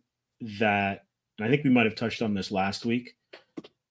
Jay, is that Vader is amazing because Vader is mysterious. Yeah, Vader is. And for me, it has nothing to do with the actor. But as soon as whatever the Sith was took his mask off, I was kind of like, Yeah. And it just loses. Like I almost would have preferred that to happen later, right? And I like the lead. Like the thing is, Disney does well with their casting, and that's not the issue. I think for me, where I kind of lost with the Acolyte, were there was some inconsistencies with the Jedi power, like the strength of the stuff they could do. When you find out what the conflict, what the centering, the major conflict point is, you're like, after watching Jedis for 30 years, you're like, really? You couldn't have done this and this and this to solve the situation? It was like kind of weird. Yeah. But how many shows do we watch where those things kind of trip up? So the problem is that every new writer and every new creator wants to put their mark on something, right? So they feel the need to try something, right? It doesn't always hit, right? I mean, every now and then you'll come up with a cool little concept. Like, I'm not gonna lie, the one thing I sort of did like out of what was the second movie called? It's not the Rise of Skywalker. It's the there was the Force Awakens. What was the next one? It was Last Jedi. Yeah, The Last Jedi. Last Jedi. The one thing I kind of really enjoyed about The Last Jedi was the idea of force projection. I thought that was actually kind of neat. Jay, where did his hand go? Huh? Where did his hand go? Where did his hand go? Where did his hand go? Like his hand should have his hands like robotic. Oh yeah. Okay. It should have been. It should have been disappeared. It should have been. I see what you're saying. Yeah, that part of but I think it's a projection of self. I think it's a projection of self, right? Yeah, he forced right? everything. Yeah, it's a thing. But it's my understanding. I don't know if this is true or not, but it's my understanding that actually was a takeaway from early writings of what Lucas had done. What not Lucas what Abrams was actually trying to do. I think there's some there. I'm not sure if it's 100% real or not, but I think that one of the biggest hangups with a lot of the fans is that, how is it raised so powerful, right off the bat. But I think that the original concept, again, I heard this somewhere. I don't know if it's true, but I think the original concept was that Luke was actually guiding her through force projection, and really just guiding her movements through that. I think that was supposed to carry over to the next film, and that's where the big revelation was supposed to happen. But nobody wanted it to happen. Everyone was upset, and they're like, "No, she's too strong." Even Luke didn't have these types of powers. And Leia passed away too, right? So Carrie Fisher passed. So that was they had to do a lot of changes and stuff. I feel sorry. No, go ahead. I feel like with The Last Jedi, it was a surrounding, like what they did with Poe and what they did with Finn, right? Like Finn was a phenomenal character in Force Awakens. I really liked him a lot. And then you like the lightsaber at the end, and it's like, absolutely. How did he not end up with a lightsaber throughout the whole thing? They were setting it up so well. Like, I don't understand. He was a bumbling fool, like in the second one, and by the third one, it's like they kind of lost control of who they were building, in my opinion. And so with Poe, the slowest space chase in film history. I say it all the time. I say it all the time. The slowest race in history, man. It's the slowest chase. The slowest chase in history. Literally, it was like, what are you guys trying to accomplish? Exactly. And so no Kessel Run, eh? Yeah, but then they completely divert off of that idea and go to a casino. What the hell are you guys doing? Dude, part 3, there were horses in space. That was awesome, though. Come on. There were horses galloping on the outside of the Death Star or whatever it was, right? It's I'm so glad I still haven't watched that. That was just stupid enough to be cool, man. I was like, isn't that when Leia Force basically did a Cara L or whatever? No, that was the second. Those two when she flew into the thing. And so I think she literally zoomed herself back to the ship. Yeah. You know what? I'm gonna have to go. I'm gonna have to get on YouTube. I just need to see that. I don't know what she grabbed onto, but she didn't freeze in space. She ziplined right back to the ship. She Batman. She literally grapple hooked herself back onto the freaking. Amazing. Yeah. Amazing. Star Wars is supposed to be stupid, man. It's supposed to be fun. It's supposed to be this, but there's only so much suspension of disbelief you can do before it just gets ridiculous. You went right back to the Force. You went right to the dark side. How dare you? What's wrong with you? You had no parents. They're already dead. That's why she can be that powerful, though. She's Palpatine's granddaughter. I know, right? I think that was always in the mix somewhere, but it just they couldn't connect the dots the way they did it, man. It was just whatever. It's all right. So one thing for 2025. Give me one thing you're looking forward to for 2025, Vito. Could be a show. It could be a book. It could be a series. I really wanted a solid Red Sonja movie. Like I really, you know what? You like, there you go. You guys know what I'm talking about. Like, and from when they announced it, like 10 years ago, 20 years ago, however long it's been now, right? Like, it feels like it's just not gonna, like, I don't know. Like, I think Hellboy is gonna be a better movie than Red Sonja in the end. So I wanted that. Superman, of course, is at the top of the list. I'm looking forward to that one. Stranger Things. Oh, good call. Yeah. I can't wait to see how they finish that off. So I think if they can nail Stranger Things, I think I can look at a complete series and just be truly happy with the beginning and the end. And like, I really hope they nail that one, right? Superman, I'm expecting it to be a beginning to everything, so I'm not really expecting much. I think, and I think that's just personal keeping the expectation low. That's fair. Yeah. Those I really want a good Red Sonja more than anything. Okay. Well, let's cross our fingers on that one. Jay, what do you got? I would like to say universe. That's 2026. You know me too well. You know me. I know it's 2026, but you know. Yeah, Steve knows what I'm going to say too. Look, Idris Elba can't save this. Okay, like seriously, like I want so badly. I want so badly for this to be a good movie, but it's not going to be a good movie. It's not going to be a movie, and I'm still in doubt that it's even going to get made. I even with what's her name? Oh gosh, Eva Mendes or no, Alison Brie. Even else, dude. None of these actors can save this. Okay, the moment they brought it back to Earth, it was already done. All right, it was over. Yeah. The moment they say that Prince Adam grew up on Earth and has to go back to Eternia, you killed it. All right, you freaking killed it. Why would somebody who grew up on a freaking different planet fight for another planet? It doesn't make any freaking sense. Okay, A. B. I'm sorry. Every single production of like it's been in development hell. What 12 times, 13 times? I can't even count anymore. This is just absolutely ridiculous. Okay. Gary Goddard did it right the first time, and that was a mistake. All right, I love Master Universe, the motion picture, for all the wrong reasons, but I still freaking love it. Okay, He-Man is supposed to be bigger than Dolph Lundgren. Okay, He-Man is supposed to be freaking Arnold Schwarzenegger. All right, that's supposed to be He-Man. And by the way, Vito, Conan the King needs to be made, and it'll never be made because Arnold Schwarzenegger now needs to be the older King Conan. And I'm sorry, but Jason Momoa is not Conan. He is some surfer dude who should not be taking his shirt off. Maybe he might have been able to do it now that he's freaking jacked as shit. But the reality is that you need a Scandinavian to play Conan the Barbarian. I'm sorry, that's just the way it is. It's the truth. And I'm with you. whichever way you write that, it's going to end up in the same place. Okay, like take one of the take one of the what are this Stalgards?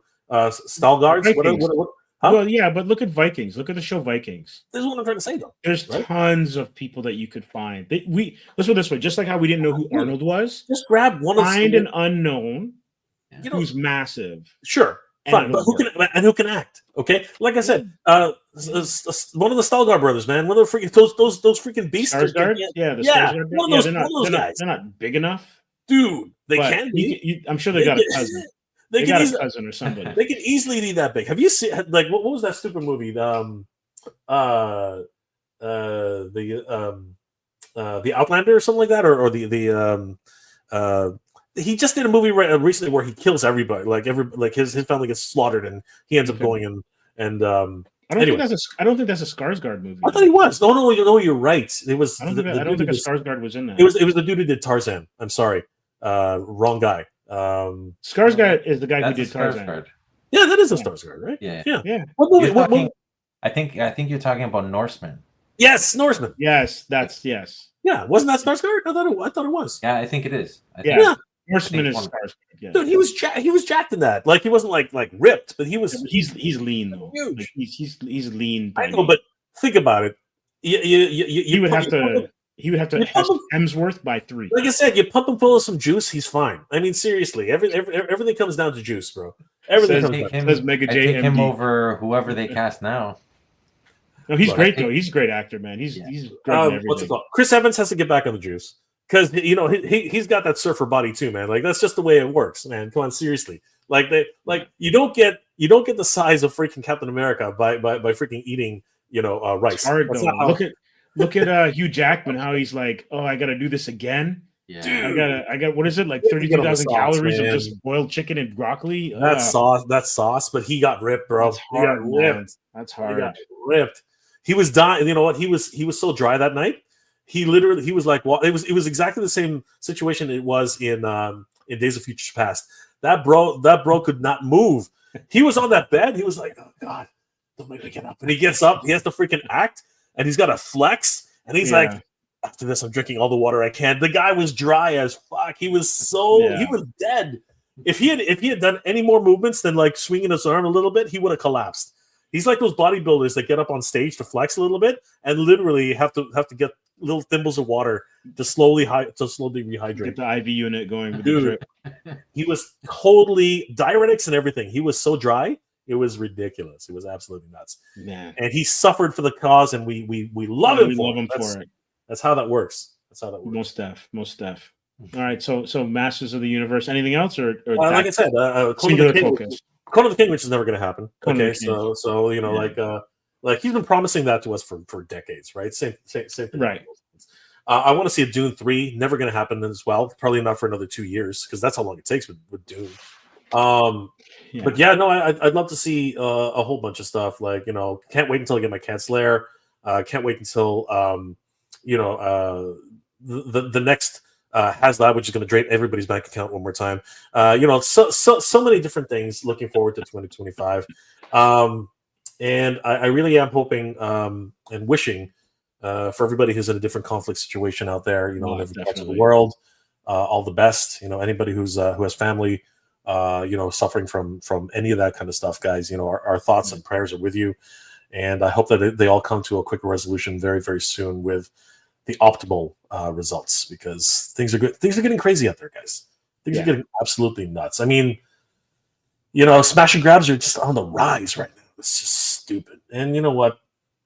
Come better or worse, Canada's gonna get a new government, man. I'm sorry. That's I'm putting it out there. It doesn't matter. Somebody come in. It doesn't like at this point, whoever it is. Let's just get back on track. I want to eat some meat, man. Like seriously, just give me a cow. All I want is one cow. Give me one cow. All right, I'll ration it if I have to. We'll figure something out. I hope you got a big freezer. I'll make it happen, man. You want to chop something up? We'll chop it up, bro. We'll chop it up. I'll store it at your place. We'll store it at my mom's place. We'll store it wherever we can. Sounds good. Sounds good. I was meant to eat meat, okay, like freaking burgers or whatever. It's all right. It's all right. Yeah, for me, like you said, health and prosperity to everybody. Any kind of conflicts done. When it comes to the stuff that we do, which is pop culture, I'm hoping that LCSs and the comic book industry rebounds.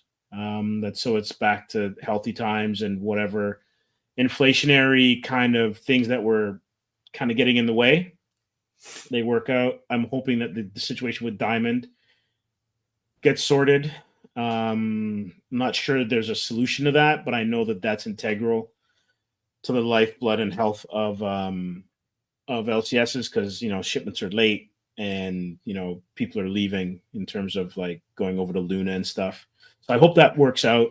I hope the con season's great. I'm looking forward to a few projects, not my own specifically, but stuff that's out there. Like, I can't wait for, as Jay said, Dune, shows like Foundation. I can't wait for those to come back. I can't wait for Invincible 3, that season 3. That's going to be fun. And I just hope that, you know, entertainment and stuff is it's like it's healthy, and people that are in it are able to make a living wage, and that we're all kind of entertained by whatever gets made. That's what I'm looking for. Yeah, cool. Yeah. Well, Vito, it was a pleasure. Thank you. Wrapping up 2024 with you, and moving on into 2025. Anything that is coming to the store, or any sales or events that you guys are going to have coming to Red Nails in the next little while that you might want to share? To be honest, I'm not sure what we're doing. This whole tax thing kind of threw everything for a loop, so I'm not really sure where anybody's standing on anything. But you know, we should be doing some sort of Boxing Day stuff, and he generally keeps things going into the new year, so hopefully it's still the same. But yeah, no, I guess maybe you back at the shop, you know, promoting the trade if you want. No, that'd be great. Yeah, Yeah, if you're down for anything like fantastic. that. Looking Yeah, forward to do that doing again. that in 2025. It's a great store. Anyone who is in the Toronto area near Bloor and Jane, you got to come to this store. It's Red Nails 2 is a great shop, great staff, good collection of books, and you can even, you know, like I did with the Pedestrian, get a tip or two from some of the patrons, and find out what's hot and what's a good read. So please come down to the store, check it out. And, you know, one other thing. Anyone who has a pull list, get your books before the end of the year, because the stores need to get their pull list emptied, right? Don't leave the books in the hands of the retailers. So Yeah. empty your pull list for 2024, and then you can start again in 2025. Yeah, very kind. Yeah, come pick up your stuff. Come. Said in the nicest way possible. That's the way it should be. Absolutely. Thank you guys so much. This was great. This was so much fun. I appreciate you thinking of me, Steve, and wanting me around. Yeah, no, it's great. Yeah, Jay, sure. it was awesome meeting you. I've been Likewise. watching you for the last few years on YouTube, and Really? Oh, thank you, bro. Appreciate yeah, it. man, like yeah, no, totally. Jay's a Like, legend. I'm hardcore into the action figure world right now, and you know, between you and Hatter and Nostalgia Unboxed right now, and even Ramen Toys, like you guys are like really carving a solid corner in the community, and yeah, you're doing great stuff, man. So I appreciate everything and learning lots from you guys too. So thank you, brother. Like, you know what, that means a lot, really. It means the world to me. It's been a crazy year for YouTube, for all of us, and it's guys like you know, who you know, give us the feedback and appreciate what we do. You know, it goes a long way. Like, a lot of people don't realize just how crazy it can be with these you know, with this type of stuff. But yeah, we really appreciate everyone who watches the show and you know, tries to make it easier for us to reach out and help you know, with some news, man. Because like a lot of times you know, store you know, employees like yourself and store owners, you guys are the lifeblood of everything that happens out there. If it wasn't for you guys and you know, supporting smaller independent store owners, you know, and the employees who work there, you know, it's all thanks to you guys that we do this stuff, and it means the world to us whenever you say something like, you know, I love your show, and you know, again, it's one of these things. Everyone's like, oh, I love your show, I'm like, I'm shocked. To this day, I'm still shocked that people watch me. You know what I mean? So whenever somebody says that, I'm like, wow, that's deep. That means a lot to me. So thank you. Yeah, no, of course. You guys, like, and you too, Steve, like with your podcast and everything, you guys are working hard, and it shows. And thank you. You know, just the overall feedback that you guys are getting is really genuine, and so you guys should feel really good about what you guys are doing, and yeah, just keep it up. I'm excited for Atrium 5. I'm excited for the ThunderCats review, the layer review, right? And you know, like, between, you know, like all of us on a certain level, like we all belong to the same community, and you know, absolutely, with what Steve's putting out, with what you're putting out, like we have stuff in our store, right? And you know, your reviews are so helpful, and the information that's coming out, right? Not everybody knows where to get this stuff, or even that half the stuff exists, right? Or you know, all the interviews that you guys have been doing, right? Like, you guys are talking to a lot of people, and a lot of people that deserve the attention. And no, it's really solid. Yeah, no, keep it up, guys. Yeah, no, appreciate it, absolutely. Yeah, always. And again, thank you so much for having me on the show. Yeah, and you're always welcome to come back whenever you're ready, or if there's something like, I got to talk about this. Yeah, just drop us a line. Let us know. Anytime you need a spot to fill, like I'll be here. Yeah, you're always welcome, my friend. Always. Thank you very much. Yeah. All right. Thank you, brother. Jay. Really appreciate the kind words as well, and yeah, looking forward to 2025, man. And yeah, brother, it's been a great year for sure. Yeah, it's been good. It was a good time. Yeah, so we're gonna take a little bit of a holiday break. We'll see everyone back in a couple of weeks. I guess that will be 2025. I guess 2 weeks from now. So we're gonna let everyone enjoy the holidays, enjoy New Year's, stay safe, everybody. You know, enjoy time with your family and your friends, and you know, and if you're getting some good collectibles and some good comics, enjoy reading them and enjoy opening them and you know, stashing them on your shelves. So thanks again for an awesome year.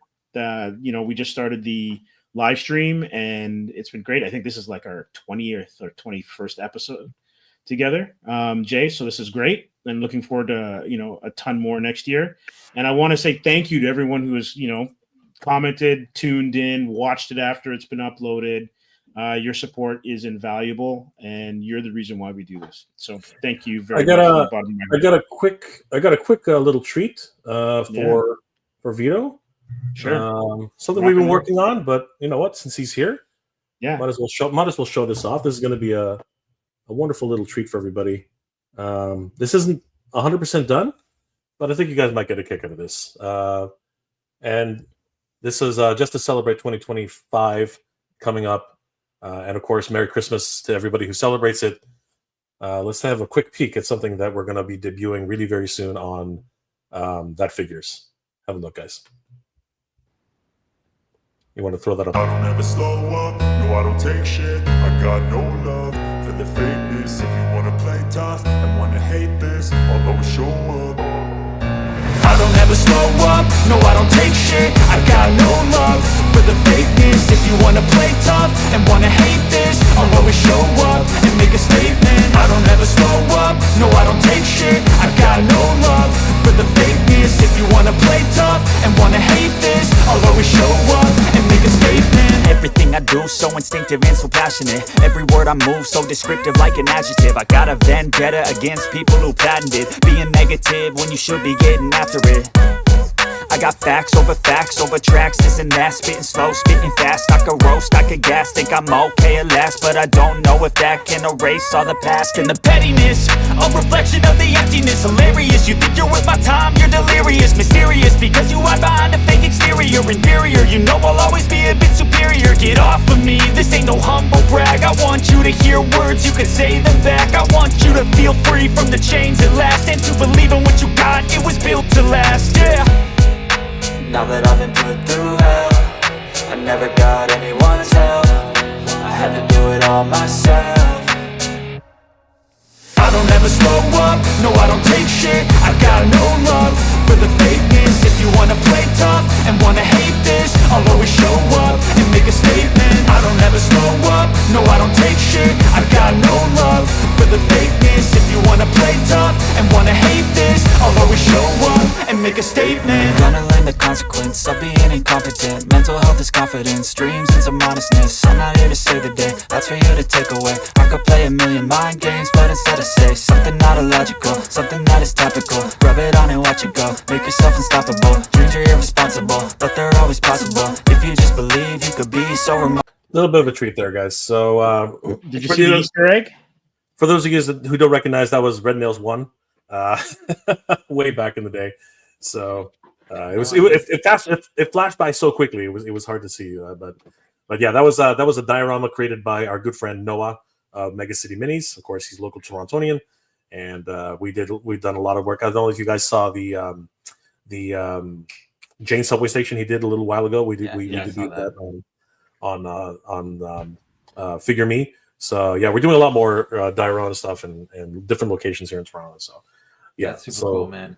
Yeah, dude. And again, respect to all the wonderful store owners and employees out there, and Merry Christmas to everybody. So Thank you. Yeah. Absolutely. All right, everyone, take care. I guess good morning, and for some of you, good night. All right, take care, everyone. I was built to last when the webs are weaving. I could change the past with all I'm achieving. Got my foot on the gas, never stop competing. If you break like glass, then this life's gonna end. I wanna be the best in the game, invest in my name. Check no restraints, I'm obsessed with the pain. I ingest, I retain, assess and I change. Possessed by the thought I'll be free one day from society's restraints. Money, clout and fame, mud, disease, a plague. We all love to hate, have to play the game, have to make a name. All our insecurities are on display. This is war with the enemy, think that it was meant to be. Living in a time where disease